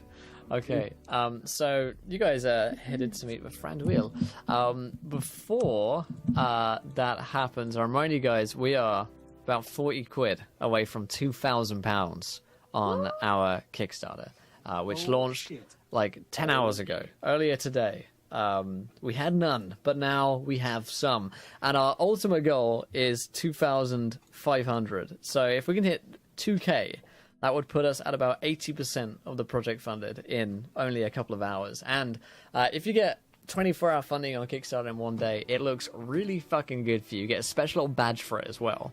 And of course, we're doing viewer decisions every £100 here. So when we hit 2k, we're going to have the fucking mother of all viewer decisions in Lord of the Rings here. So if you haven't pledged on Kickstarter, check it out, my friends. If you're thinking of donating, don't donate. If you're thinking of pledging on Patreon, don't bother about pledging on Patreon today. Let's pump it all into Kickstarter so we can make this project happen. It's something we've been working on for months now. Nights, weeks of sleepless work. So please do check it out, my friends. It's like 10 quid as well. You get a ton of shit. So that aside, let us return and meet the Elven King. So, Nerfo, he comes out after you guys are ready. He looks, he gives a little nod to Myrrel. It's not particularly perceptible, but it's a sign of appreciation that you've worn the garb that he's laid out for you. And he looks at all of you, casts an eye over. I suppose that will have to do.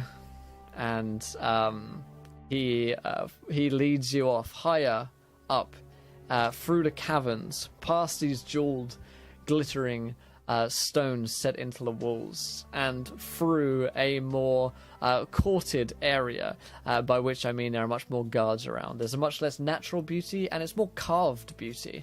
It's a place rather, buildings which have been carved out of beautiful stone and wood as well. Can the Elven King's assistant sound like Billy Connolly? I'm sure he can. We did Dwarf, and then I can bring in Connolly. Figure I can. But yeah, it's much more carved, whereas the caverns were just kind of natural wonders, almost like looking at one of the great wonders of Middle-earth. This place it's been handmade into such beauty, beauty beyond the eyes of man, really, beyond the hand of man as well.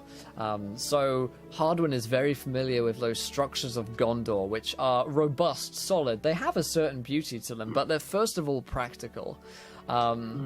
This, it's almost so impractical it's ridiculous, you know. But at the same time, you can appreciate it, even as, you know, if you're looking, well, this wouldn't fucking be good in a defense situation. That technical part of Hardwin's mind, but at the same time, it's like, but goddamn, this thing is cool.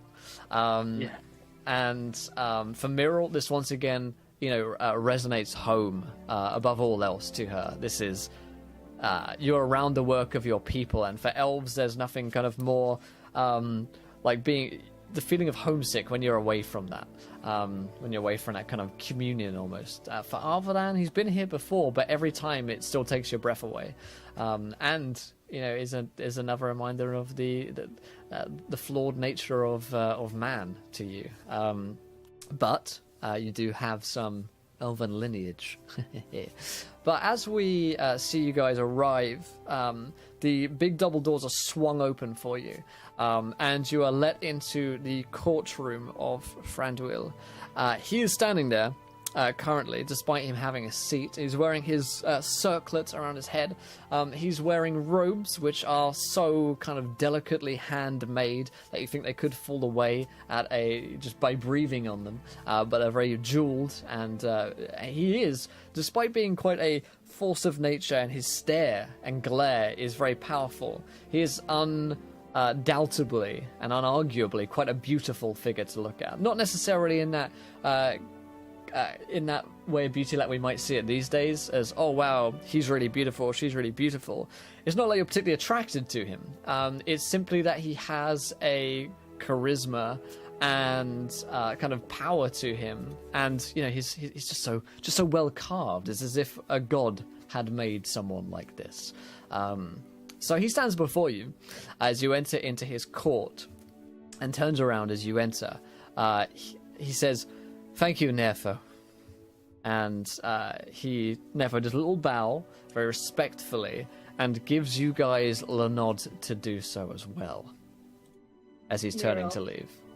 Muriel will do it probably the first. Really? Yeah. Raleigh will quickly follow suit, and Will, I'd like to make another tradition roll that can help anybody.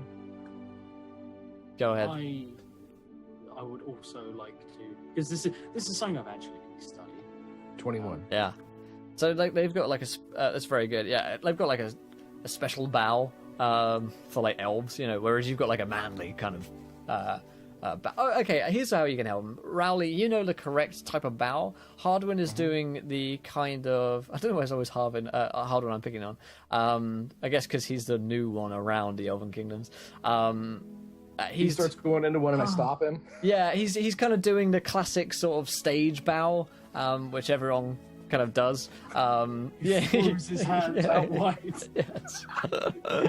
as if accepting applause. Yeah, but he hasn't got the one hand behind the back sort of thing and then does the formal bow. He's going in for the kind of bending over the whole deal. So you managed to correct him on that.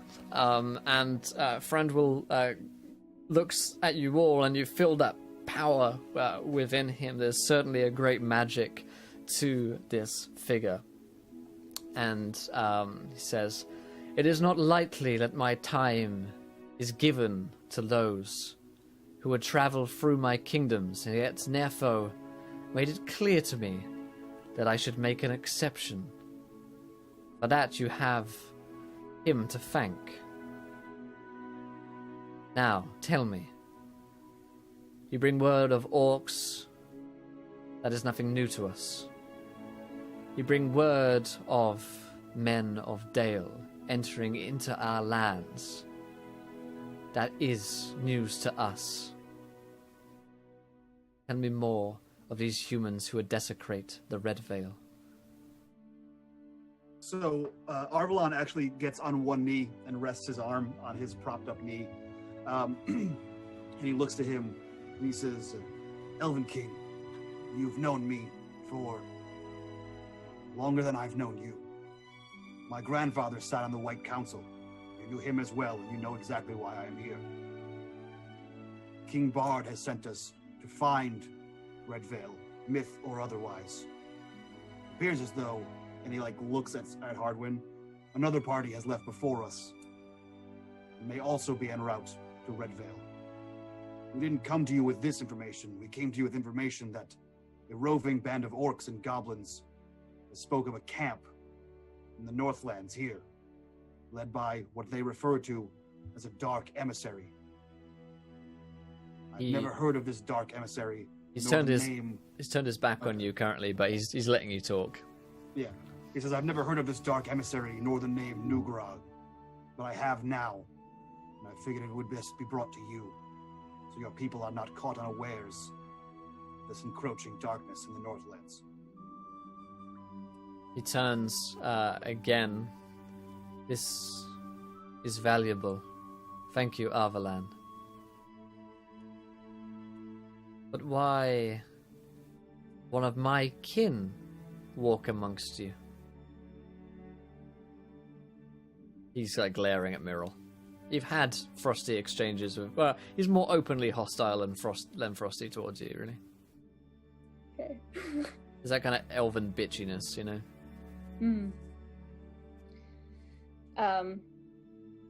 I guess I'll... Are we on one knee as it is, or are we standing? I'm not sure. I think just Arvalon is. Yeah, at this point it would be customary to stand. Okay. I wish to see that my land is restored, and have come seeking allies. However, allies aren't easily made. I'm helping these men of Dale. So you have forsaken your own kin in favor of men. Do you not see how weak they are? They would seek to desecrate your forest, Myrrell. They do not seek to help you. If anybody has forsaken our kin, it is not I. If you dare to imply... Raleigh steps forward. And Raleigh says, Your Majesty, she is simply a student of history. She remembers the old tales, the ones where men and elves and dwarves worked together. And as a student, she has put it in practice. Were we all so wise? I remember those days as well, for I lived them. But they are You not did. now. And But are they lost? he kind of stops. Perhaps not. Only time will tell. But of men... Yeah, he looks at Hardwin. You have travelled far, Hardwin, son of Herwin. Do you bear with you the same charge as your father? For I knew him, but you were not yet born.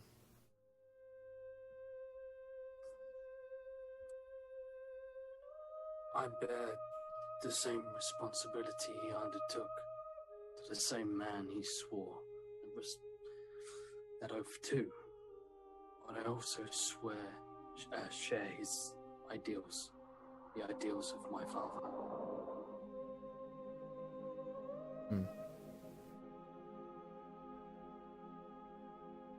Then it would seem as though you are a good man. Hardwin's completely taken aback, has no way of hiding it, just looks sort of shell-shocked really, and says, forgive me, your highness, but my father, he spoke of many people, but he never mentioned that he knew you personally.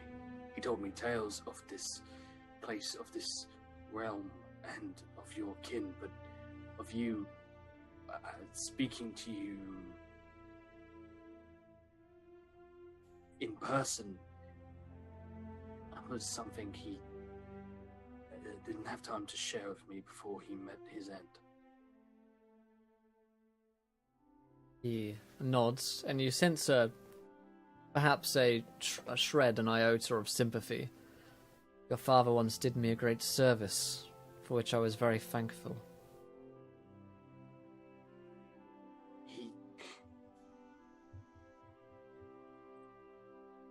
Hodwin actually is going to have to steady himself. My father, I mean, you speak of him almost as though he was a friend. Almost. Perhaps with time, he could have been. But alas, it seems as though he fell to shadow. For that, I am sorry. Thank you. And of you, he looks at Rowley. Why do you travel with this group of companions, whom you know next to nothing about? Why would one such as you leave their home after so long inside of it? For the same reason that Meryl does. Because of the old ways. Because they need to be revisited. They need to be reforged. Men, elves, dwarves. That is the future, as it was the past.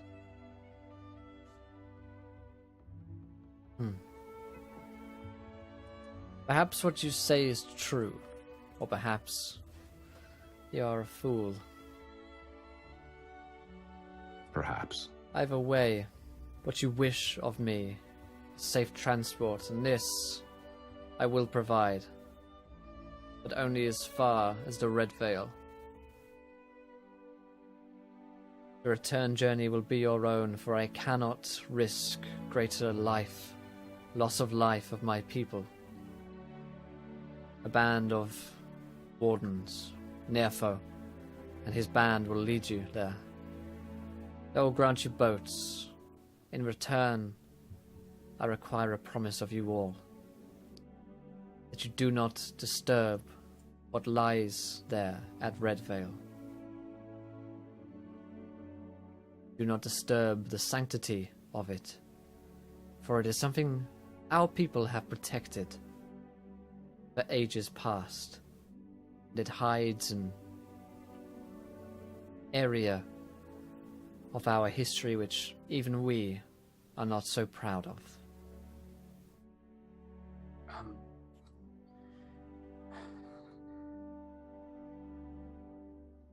Would we be permitted to know what it is you seek to protect? In even the most vaguest of senses, it's difficult to guard something you don't know the location of and you have no description of. Do you speak of the legend of there being a burial ground there? I do. The tale of Nestrian and Sigurd is one filled with pain, agony, the love of one elf for one of your own kind, something which should never happen. There was blood spilt at that place. The power of the shadow still has a hold there. We protect it from your people and from my own. The fact that you're humans of Dale are going to interrupt that leads me to see fit that you settle the problem rather than me. I will not risk my own men in a fight against yours. So, you will serve as the caretakers of Red Veil for one day only, and then you will leave. Make sure that the humans are gone one way or another. Any crimes, or what might be considered crimes amongst your men of Dale, will go unpunished. If you understand what I'm saying. It's an agreement, Your Majesty. One that we will honor.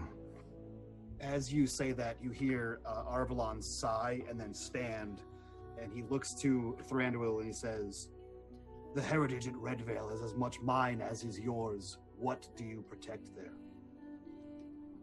Roll me a persuasion check.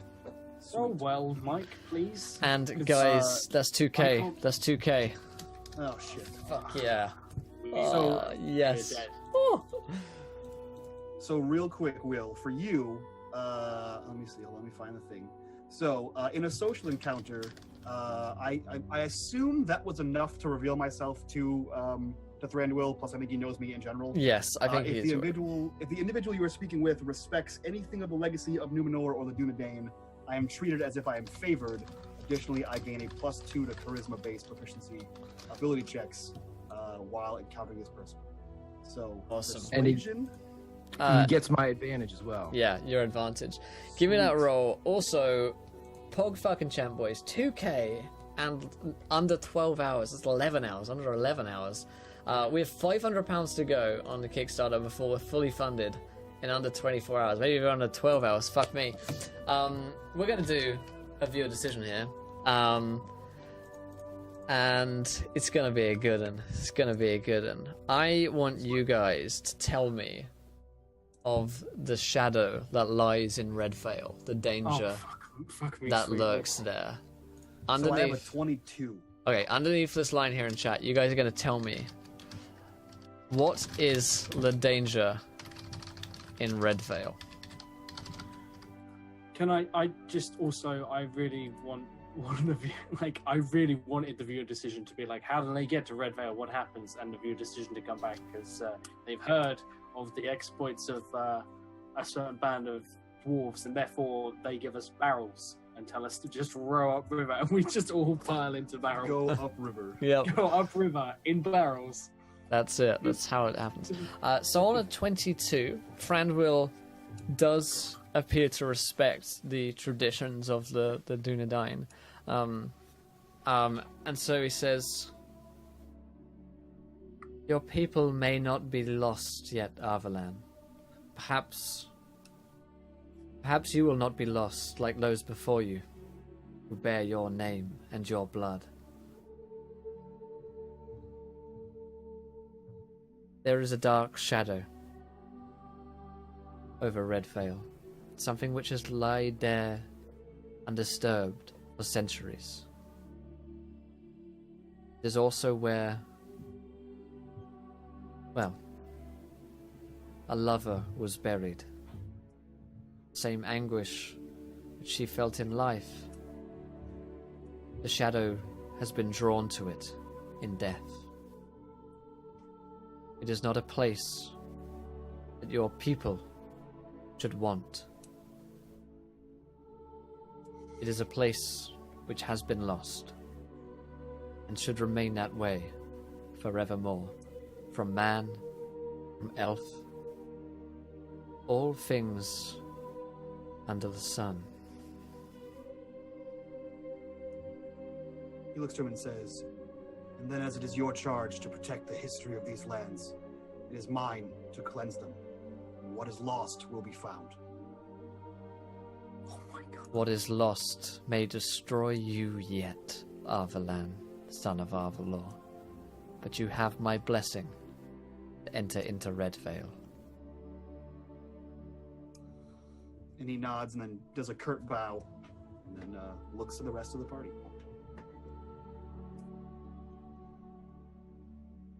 Hardwin's just sweating. He's Raleigh turns around and has a big smile on his face and he goes, "Well, that went well." the king hasn't even left, and you just turn out and, well, everything went better than expected. Yeah, if no Hardwin- one says anything, then Arvalon starts to lead everyone out of the chamber. He calls back for a moment. Mirel. Just, Here it comes. just when you thought you got away with it. Shit. She'll turn back. He looks at Yes. you quite piercingly without the same sarcasm and disdain that he said before. I said, as one of my kin, I expect you to protect these men here under these woods as if they were one of your own. She'll bow her head and I shall. And he turns and lets you do the same to exit. Okay, good. Is Nertho outside? Nefo the chamber? is outside waiting for you. So as soon as he sees Nertho, he just kind of like nods to him and like smiles and puts his hand out for his ring. He will give it back, and he will also give you back the weapons which would have been taken from you upon your arrival to there. And he gives you not a warm smile, but there is some genuine kind of friendliness to that smile. You get the feeling that Nerfo, and you've met him before, Arvlan, and it's very much similar every time, is that he kind of has to put on this hard-ass persona because he's the guy that watches the gate. And once you are allowed, and like Frangel has given you his blessing, he warms up again. But every time you meet him again, it's same stone cold, doing my job kind of visage. So he smiles a little bit and says, I am, if I understand correctly, I am to be taking you to Red Vale. Arvalon looks at him and he has that same like sly smile. He says, at this rate, I'll bring my own bag. There's a slight chuckle, and he says, well, we can be ready as soon as you are. Feel free to stay here as long as you wish. The king has made it clear to me that you are welcome here for as long as you need to stay, but I understand that you cannot tarry long. If you wish to leave now, we can. If there's any business for you left here, then see to it swiftly. Meet me outside when you're ready. He does a little bow, and so it's a nice bow to all of you, and he turns and leaves.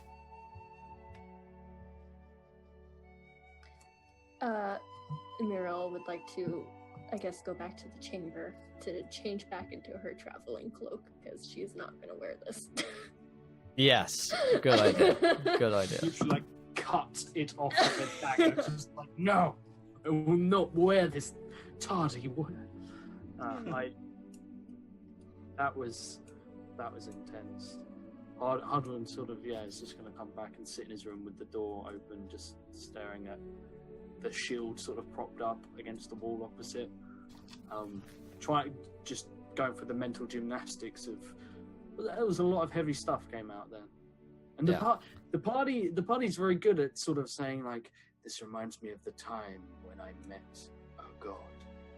Let's save that for another time. And he's just like, let's talk about this shit. Like, seriously. Yeah. Oh yeah. Okay. And Arvalon's super cavalier about it, but he gets changed as well. And then as he walks by Hardwin's room, to I assume like just a befuddled Hardwin sitting on his bed, he just looks at me and says, "Your wits about you. The mountains, no time for whatever is going on in your head."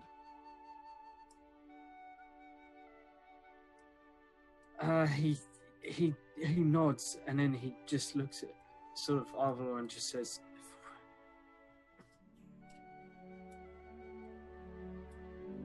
"How is it that you know the king?" I've helped him once or twice. Everyone keeps saying that like that's a really casual thing. I'm here to tell you it ain't. Yes, well, you see, I grew up with Bard, and I've known these lands for quite some time. So I've helped the king. Also, 2 kings. well, to be fair, he wasn't a king when I helped him. But yes, this one. So I travel with someone who can call kings friends. Someone who speaks of the ages as though they are something that he penned himself. And someone who, from what I am understanding, is a threat to not only the whole party, but also to this land. Things are shaping up to be quite an interesting jaunt into the mountain ranges. You would do well to consider what is now rather than what was. Sometimes what was better. He nods and then he just sort of takes his leave. Like, yeah, you make a point. Things are shit at the moment. I don't know if you've noticed. I mean, business is great for me, but I mean, in general, Yeah. yeah, it's shitty for pretty much everyone. And on that, I'm gonna go and once again knock on Muriel's door. Hopefully not catch her changing in any way, because someone's got to give him something, otherwise I'm not sure. I just decide I don't want to travel. That came out entirely. I'm sure Meryl changes very swiftly, having been used to needing to quickly Yes. get up in the night when things attack in the woods. Yes, Yeah. I think enough time has passed. Yeah, Um, so he knocks on sort of bed chambers, and he's just going to knock once and wait to see if she answers. If he doesn't, he'll just go back to his bed. A couple moments will pass and she'll open the door. He goes to turn and walk away, and then is caught So, you are what? A criminal, a bandit, an outsider. I am no criminal. I don't mean to cause any offense, but when so many things are being kept from me, it's hard not to know where to step. I am hunted by the shadow. And my kin forsake those who were in the Mirkwood with me.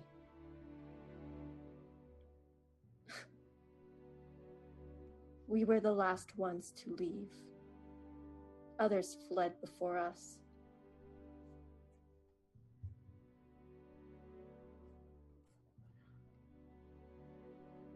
Have you ever heard of much of Minas Tirith, of the once great kingdom of Gondor? I may have heard tales.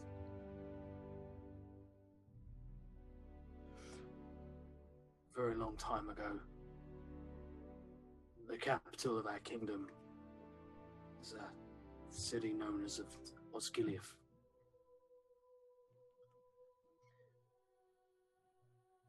It's the jewel of our empire, connected the two masterpieces of architecture, some of the greatest things ever crafted by men. It was a central hub, a place of great commerce, of great learning.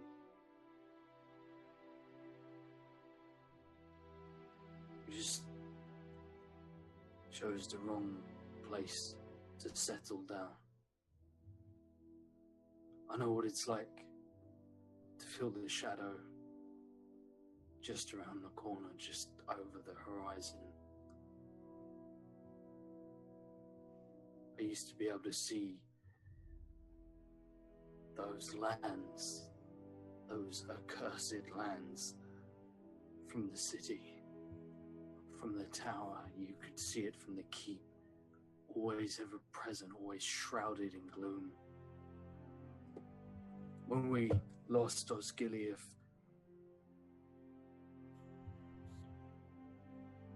what little is written about it tells of the brave souls who stayed behind. They weren't treated like outcasts. They were treated as honored fallen. They stayed and made sure that the refugees who were fleeing from far to the east, that the wounded, that the elderly, that the sick, that those too young to wield a sword, everyone who couldn't fight, made it as far west as they could.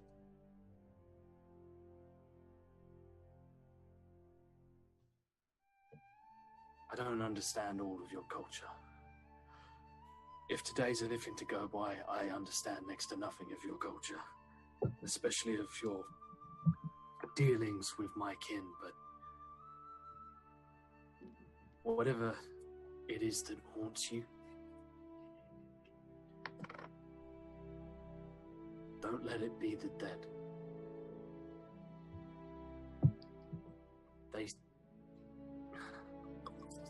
There's an honor, a code amongst fighting men that I've found over the years, and that is the agreement that if it all goes to shit, and if you are left behind, the reason you don't give up your friends, the reason you don't sell out to orcs or Easterlings or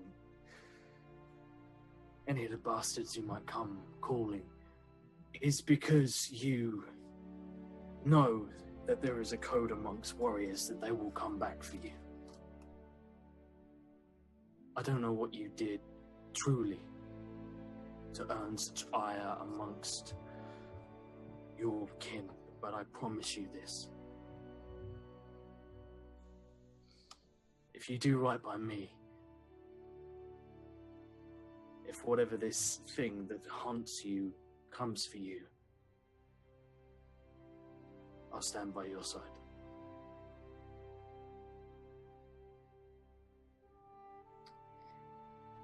Well, thank you.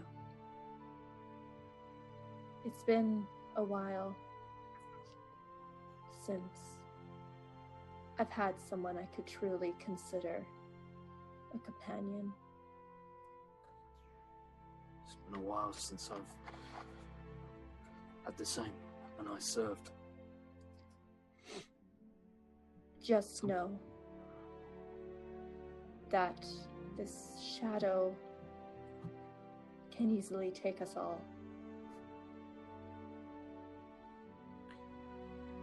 Spent my whole life hearing that. Hearing reassurances from the men. And when they think no one can hear, they look to the east and they think that to themselves out loud in their darkest moments.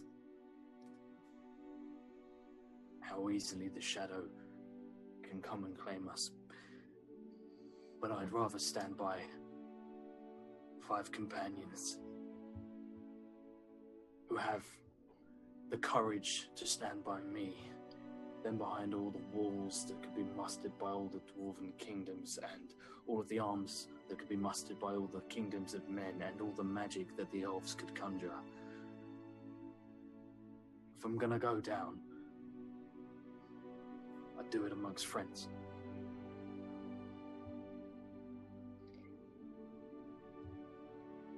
Well then, I thank you.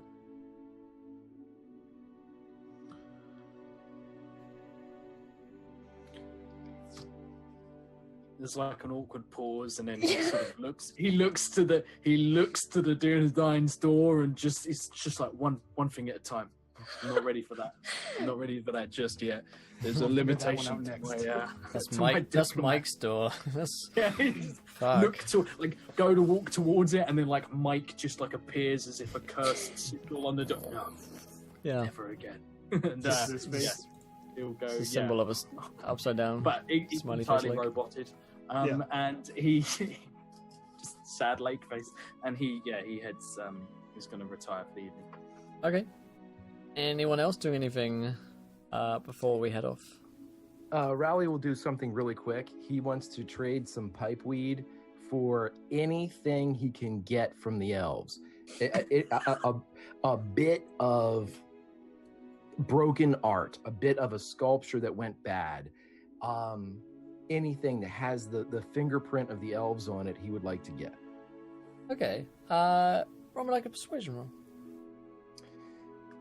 Sure. Can I use that advantage I had? Yes. Yeah, sure. Okay. 18. Okay. So you come across this younger elf. Her name is Valindra. And you heard her singing, and that's what called you out of your chamber, essentially. Her beautiful song, which is at the same time beautiful, also quite mournful as well. And she looks over at you. She's got this kind of long red hair, kind of tucked back over her ear, and she does that as you're coming. Oh, I did not see you there, human. I was partaking in a song. I do not mean to disturb, madam, but I wish to barter, if you will. Barter? With what? What for? I have nothing of any great value. Do you have anything from this land? I have a boy, very much enamored with the art and the culture of your kind. Your son? Something like that. My son was lost to me. As was mine. For that, I am sorry, human. She kind of stands up. My name is Valindra. You are the newcomers. Well met, Valindra. I am Rowley Rushlight, from Bree, now of Dale. Well, I'm not familiar with your people, but you have given me a good first impression. Take this to your son. And she goes into her pocket and gets out this little bit of jewelry, basically. More of a could be a cufflink, could be used for a cufflink or something like that, really. And it's a little silver leaf. And she kind of she puts it towards your open palm and kind of like holds it there for a moment and gives you a very intense look, as elves want to. Says, make sure that he knows that this is from the elves of the woods and the spirit of the real Mirkwood is inside. And let him know that you love him and that you never wish to lose him. I will, my lady. Thank you. She kind of bows her head. If ever you return, then bring word to me of what he says. Or perhaps return with him here and meet me. I would very much like to meet this boy. I believe he would like that as well. Thank you. She smiles and returns to her mournful song. I guess only Arvalan. Yeah, so Arvalan, if we're spending the night here, he is going to. I assume there's some kind of great library in the Elf Halls. There the is. Elven King's Halls here. So he is going to go there and research his heritage and find every piece of information he can find on Sigurd the Lost and his lost love, Nestrium. Roll me a history check. Sure. 18. 18's pretty good. So, you learn that Sigurd Numenorium, and he fell in love with Nestrian. You learn something else about the story. Not only did he travel to fight a great evil, which you still is undetermined as to what exactly that was, the reason that he went to prove that love was because she was betrothed to another, and he wished to show her father that he was the greater warrior and person, despite not being an elf, because her betrothed was an elf. But reading in between the lines there, it seems like she was in love with Sigurd as well, but wanted her father's blessing.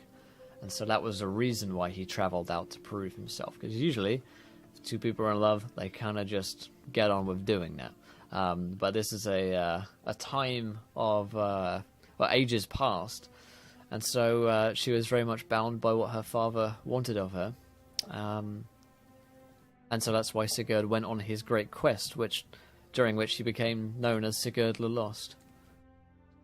So that's. Was there any inclination on how Nestrium died? There isn't. Yeah, that the stories will tell you she dies in the story of a broken heart. What that really means is kind of vague, you know. Okay, yeah, because I mean, I would assume that Arvalon knows that elves don't die by natural means. Right. So, okay, cool. Yeah, a lot of the writings are very much romanticized as well. Right. So that's a bit of an issue. Yeah. Okay, so that's pretty much all of our dalliances around the elves. So the next morning, you guys awaken and meet with Nefo by the boats, and you see him waiting there with you. He's now, once again, because he had changed back into his kind of formal attire, much like Morel when he was meeting with Frandwyl. But now he's back in his kind of full-on Elven warden type garb, with his band of merry elves, who are not very merry at all. They look pretty grim, actually, the fact that they're going back into Mirkwood. But there's that rushing river there that you're pretty familiar with from the Hobbit movies. And the sun is quite bright and beautiful in the sky at this point. And they have boats, elven boats as well. Not just any rafts made of man, but beautiful, long, white elven boats that seem to glide through the water like a swan. And as the crystalline water kind of reflects off of the sun, Nefo is there and says, "I hope you all had a good night's sleep and are prepared for our journey, for it will not be an easy one." Arvon looks to the hell's his name? Netro? Yeah. Nefo, yes. And he says, "What journeys are?" Very true, friend. If I did not know you better, I would think you a fool. He says, "You know me well enough, and think that all the same." There's a wry grin of, he can appreciate a good human joke. It's like a good Scottish joke or something, you can appreciate it. Sure. Yeah, sure. Three humans. That's a reference two of you get. Oh, right, yeah. I don't know, a good, Florida person joke or something. Something like that. Solid recovery, Will. Yeah. Solid recovery. I got this. But yeah, he smiles and motions to you all to get on your boats, basically. You're going to be in the same boat, obviously, and Nefo and his men are going to be in another. And he says, "I trust one of you knows how to... what's the term? I guess drive? Master. Yeah. I trust one of you has mastered the art of the waves." Well enough. Good. Then Just like, He I do not float. He sees your trepidation and says, "Paddle in, push back, paddle out, repeat." like a small part of Hardwind really wants to comment on the waves as he looks to the river, but he's gonna let it go. He's gonna let it go. True. So One hard. yeah, he's like well, get Until you go to the on. rapids and you bite your tongue. He's basically gestures for you to get on. Does everyone get on board with ease? Yeah. Everyone's chill. Well, I Yeah. assume Well, so. not Rowley. Rowley's has not help. scared of the water. He just can't help once we get on there with any proficiency. So he's gonna. Rowley calmly gets on and assumes his spot. You could stay. You could stay near the middle. That'd help. So you don't throw the Once- weight off. once Hardwin gets in, How dare you? once Hardwin gets in, Arvelon kind of looks to Bartleby, and then looks to Hardwin and says, "Could you help me lift the dwarf?" Yeah. And we put Bartleby on. Oh yes, of course. Yeah. Oh yeah. There is a door. Can I just like the idea though that everyone like gets on the boat, rocks around, and then Meryl just does the Legolas thing of just like standing eerily on the edge, and the boat doesn't move at all, and she just Like she boards like walking across an oar. Yeah. You know. as we're rowing, just walks Yeah. across it. As Arvelon's teaching Rowley how to row, she just walks across the whole oar. Okay, so Nefo and his band very quickly alight into the boats with almost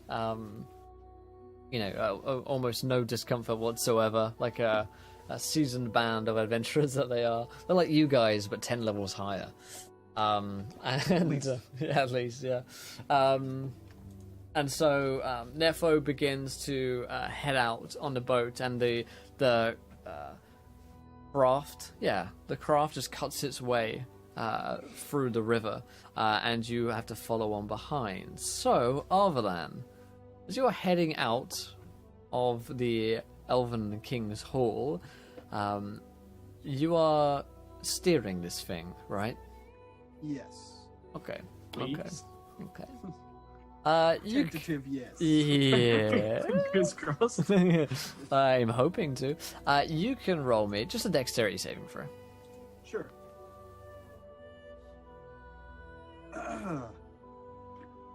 Can you roll a decent roll?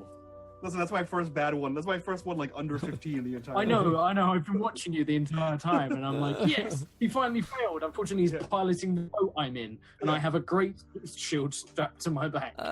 You sink faster than everyone else. That's why I failed. Yeah. That's it.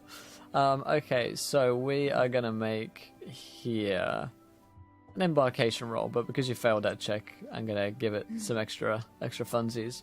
It's another short journey. So our embarkation roll is a d12 plus your survival proficiency modifier and half your wisdom. So it's plus Plus 7. plus 7? Plus 7. Yep.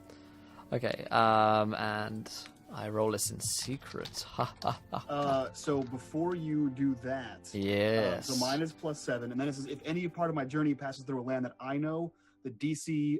No, wait, where is it? Hold on. These on. reduced One by of these 2, I things. think you said? Yeah, the entire journey passes through lands that I know, which it does, and I act as a guide. You lower the peril rating by 2. Okay, that's pretty good. So I won't add any peril to it, basically, because reduced by 2, because you know these lands. Yeah, so standard D12 plus 7. Copy that. Oh dear. So, well, we'll see, won't we? You embark on from auspicious beginnings. So, leaving this land, you feel like you have learned something about not only yourselves, but one another. You are more comfortable with one another as a group. And you feel as though the shadow which was upon you when you first entered into Murkglow and laid heavy upon your mind has been set to ease. For Arvelan, he trusts in his ability to find the path now that he's with Nerfo, and now that he's spoken with Franduil. Miril feels more connected with her people for having spent some time here, and for whilst not gaining the real appreciation of Franduil, at least his blessing to enter into Elven lands. Hardwin has learned something new of his father, and which has somewhat blown him away. And now he is feeling faith in men once again, faith in the leadership of man. And Rowley sees that the connections with elves and dwarves and humans that could be reforged seems possible now that you've had a positive meeting with Frandwell, and so leaving home doesn't seem like such a bad idea now that you've been able to forge a couple of these friendships now. Mechanically, what this means is that we add 2 to the rolls on the journey events table, and additionally, rolls made to determine the initial outcome of these encounters should be made with advantage. So, you're setting out with auspicious beginnings, and it seems as though you guys feel as though you will succeed currently, which is something which perhaps none of you have truly felt until this point, other than a kind of begrudging, we'll get it done sort of way. There seems like there is hope for men and elves yet in this land. So, as we are heading off, I will roll another dice. Oh, This yes. determines who dies. And it's Mike. Oh, wait. No, it's still Mike. Doesn't matter. It was fucking fun. And one more. Like so. Okay. So, as you guys are headed out with Nerfo, you find yourself traveling upon the river, down deeper into Mirkwood. It's not long before the beautiful woodland realm of the Elven King is far behind you, as the rapids take you swiftly down the river and your craft cuts through it with ease. Arvalan is not a master sailor by any means, and so often Nerfo and his men have to return to help you out, to get you out of the stuck bank, or to help you avoid a certain rush of rapids that are coming up and to help guide you along the way. The elves themselves seem to have an unerring accuracy in the way that they can traverse these waters. It seems inhuman, and of course it is, but it definitely seems like a certain force or magic guides them along their path far better than your own. Everything seems... they make it seem easy, basically. But as I mentioned, soon there is darkness once again within the woodland realms as the canopies of Mirkwood draw closer in around you and above you. And you feel, whilst not the same darkness in your heart, you feel the same darkness which surrounds you, which, if you are uncareful enough, could be allowed back in. Now, it is a 3-day travel whilst you are with Nerfo down to the south. And as you're passing by on the second day, you see a statue. It is a statue of past ages, a remnant of something ancient. It's not, I don't think, what you think it is. Okay. But but it is an omen nonetheless. It's an image of a man rather than an elf, a statue of a man. And you notice this, you're passing through the river, and it's basically just on the shore of Mirkwood, where the canopies are drawing in darker. You see, it's a Numenorian man. You guys can all roll me history checks here.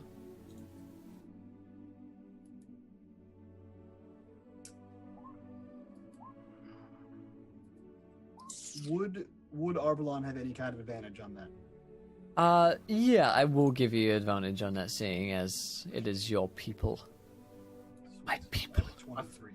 Do we don't we get this advantage because of how we've gone into this, or is that not sort of? Let me double check. You might be right. It is task rolls, so yes, task rolls and encounters.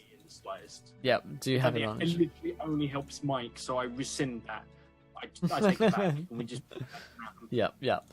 So Arvalan, You don't know who this is, actually, but you do know why it's here. So, in centuries past, men fought alongside elves and pushed back a great shadow that was, lingering upon the land as ever it does. And this here is a symbol, almost a beacon of the kinship between the men of Numenor and the elves of the Mirkwood forests.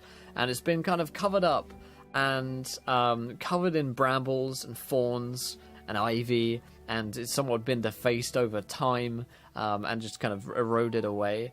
But for a brief moment, a brilliant beam of sunlight pierces through the glades of Mirkwood, and you see that image standing strong there, and so does Nefo and the group of you. And there's a group kind of acknowledgement of the other side, I suppose, the other half. Not so hostile, but appreciating that this once came to pass and perhaps could again. You as well. That's pretty useful. All of you can roll me a wisdom saving throw, or wisdom test, actually. As they would That call sounds it. really useful. Wisdom Nailed saving it. throw. That's not corruption based, is it?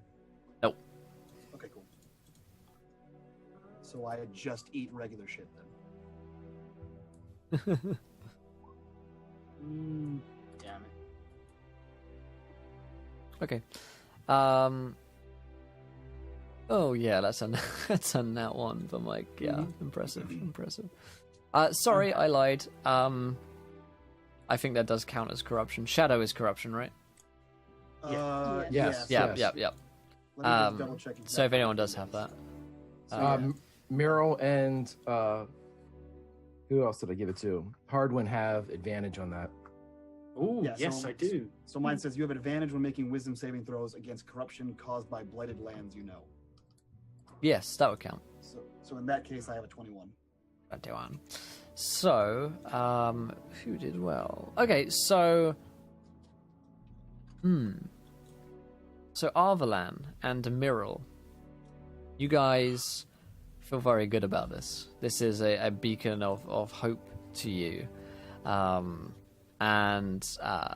for your arrival roll, you will get +1 to your arrival roll, which is another feature or mechanic. When you arrive somewhere, it determines how well you arrive in that place and what spirits you arrive in it. So that'll be useful. But for Hardwin and Rowley, this is something which maybe fills you with a bit of a sense of doom or foreboding that it once was, and perhaps never will be again.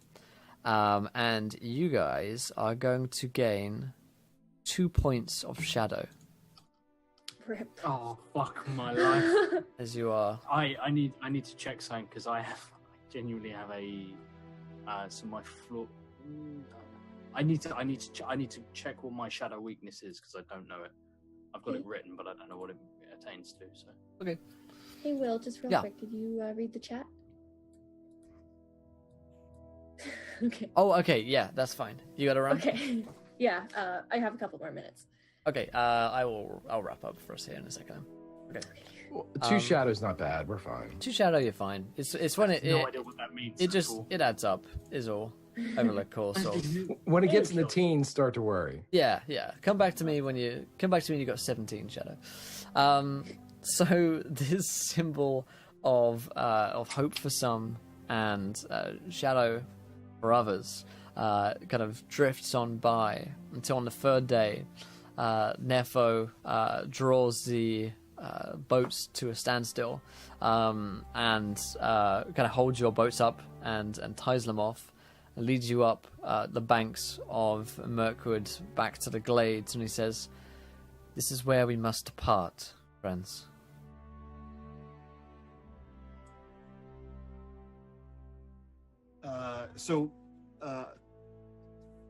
He reaches out, he grabs him by like the mid forearm, and shakes his hand in sort of like a camaraderie kind of deal.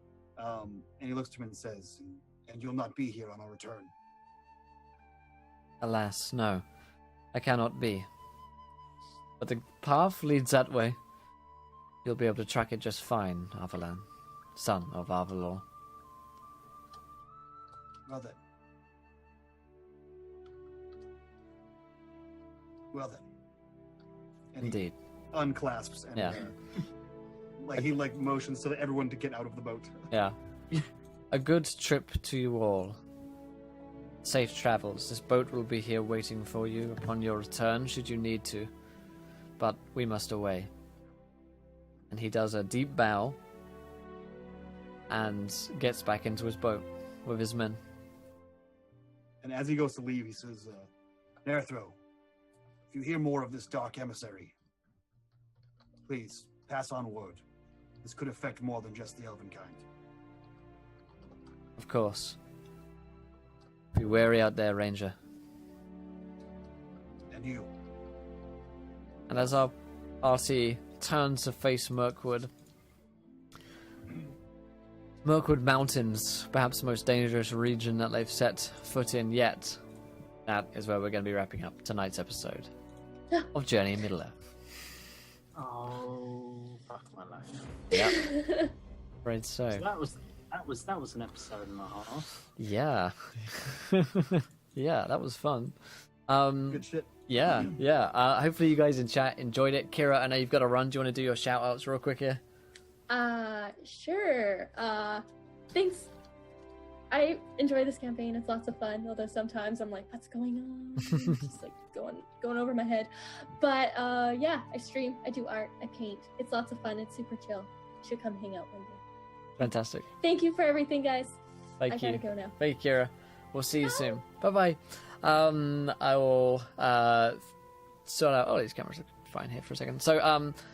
So let's go around our cast and crew. Did we enjoy ourselves? Where can we find you guys online? And also, guys, we have just hit 100 backers on Kickstarter, which is fucking amazing. Which is our first achievement completed as well. £2,037 out of 2,500. Can we make it within 24 hours? I really hope so, my friends. If you haven't checked it out, you know where to. But let's go to Mike. Mike, what do you think is tonight's episode, my friend? I thought it was pretty good. Like I said before, I like the long-running campaigns. I like the more serious tone when it comes to certain things. I like the natural table humor that just happens by us being funny people. Sure. Yeah, I'm really digging this. Like this whole episode, nothing happened, but it was very heavy in the lore and like character background and like forging bonds between the party. And like that's the kind of shit that I think is really cool when it comes to role playing. Combat's great and all, but for me, role playing is the highest portion of what I enjoy about that kind of thing. And this was great for that. The entire session of role play was pretty on par. Awesome. And we can find you doing this same thing, right? You can, yeah. You can find me here every Monday until Will frees me of my contract. And then you can find me on Tuesday, Wednesday, and Thursday over on my channel, Unmade Gaming, from 7 to 10 or from 8 to 10. And on Twitter, Facebook, everything else at Unmade Gaming. So I'll see you guys there. Fantastic. Josh. Yeah, that was one hell of an episode. You're not wrong, Mike, which pains me to say, sort of sticks in the throat slightly. But no, I completely agree. I think it's really cool with like, especially with serious campaigns. There's nothing worse than playing in a party and being the fighter of the group, which I've sort of cast myself as, and thinking to myself, cool, we enter our first combat. I have no reason to save any of you bastards. Like, no, literally not worth my time. But it's nice to be part of a campaign where everyone, it's also nice to play a character who sort of wears his heart on his sleeve, and everyone else has kind of got these subplots and this boiling away. And I like learning as he learns, because he'll just ask all of the questions. And thank you guys for making such interesting characters for me to tear into. But yeah, you can find me here Mondays, Tuesdays, and Thursdays, all at the same time, from 9 p.m.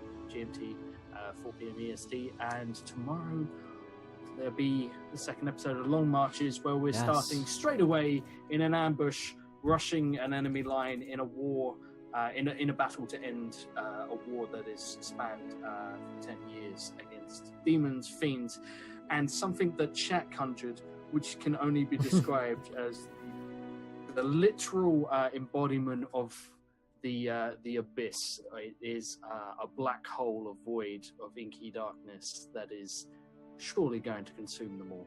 Super excited. Sounds like Liverpool. Fantastic. Greg. Greg, what do you think, my man? I could just mirror the comments of everybody else. I love the role play. It's like reading a book. Whenever you read a book and you actually feel for the characters and you see them interact, that lends so much more weight to the first combat, or God forbid, the first death. You know, that's what you want to see. You want to see, holy shit, somebody might die, and you know way more about them than if we had fought within the first 15 minutes. You know, it works so much better that way. You can see me, Grimjack21502, Twitch and Twitter. I'm here, obviously, doing Middle-earth, and I'm also here again on Wednesday doing Call of Cthulhu, where I play Pat from 1 to 4 Eastern Standard Time, where I'm probably going to die. So you can check that out too. Probably. Yeah, no doubt. But it's a great time. I love this. It's super fun. Awesome. Yeah, this was awesome. Very much enjoying doing this. We get Flag Fusing the music. The music is provided by David Arkenstone. You can find him here. He's given us his go-ahead to use it. So, no, basically, which is great. Thank you, Dave. But even greater news today is that, over the course of just a few hours, 100 backers on our first ever Kickstarter campaign, £2,037 pledged already out of 2,500. So, really, really excited by that, and hopefully we can smash through that 2,500 goal. It's basically £400 left to raise that on Kickstarter. If you haven't checked it out yet, my friends, please do go ahead and do so. It would mean the world to me. And if you're thinking of donating or subscribing or whatever, pop it into the Kickstarter for us, because it's a project that not only I work on, but about 10 other people have worked on to try and make this thing happen. And we're on day one, and we've got this awesome module. Sick video. Tool School did some of the voice acting for it. He'll be on tomorrow's game with Josh out on Long March as well. Tons of writers. We've got Warhammer 40k author Ben Counter, who wrote some of the Horus Heresy series, writing for it as well. Just a ton of fucking sexy artwork as well. So if you haven't checked it out, then please do, my friends, because that would be fucking awesome. But we will be back tomorrow. Tomorrow is Tuesday. Tuesday means that, oh my god, what does it even mean? What Tuesdays mean? Oh, Tuesdays mean that at 12 I'll be doing more Middle-earth with Arvin Elleron on his channel, and then at 4 p.m. we'll be doing a Long March here on Encounter Roleplay with Josh, Laurelani, and Airho and Tool School, and is there someone else? There might be someone else. Louise, of course it's Louise. Fuck me, Louise. I was going to say Louise, and then I thought she wasn't. I thought she was on Wednesdays, but the days have changed, my friends. The second age has come. Thank you guys so much for joining us. Yeah, Storm, remember something? No. Speaking of Louise, I have fresh artwork. She's been working. Exclusives. Yeah, so more stuff. I remember things, Louise. I remember all of the things. Yes. But yeah, thank you guys so much. Thank you for an awesome day, both on Kickstarter and on the stream. Hope to see you guys again. If you did enjoy the show, of course, hit that follow button and join us. We're here 5 days a week at the moment, streaming Dungeons and Dragons and other role-playing games. So the best way to find us is here on social media. The best way to support us at the moment is to put a buck in on Kickstarter. Thank you guys again, and until next time, try not to roll too many nat ones, because I want to be laughing when you do. Good night, everybody.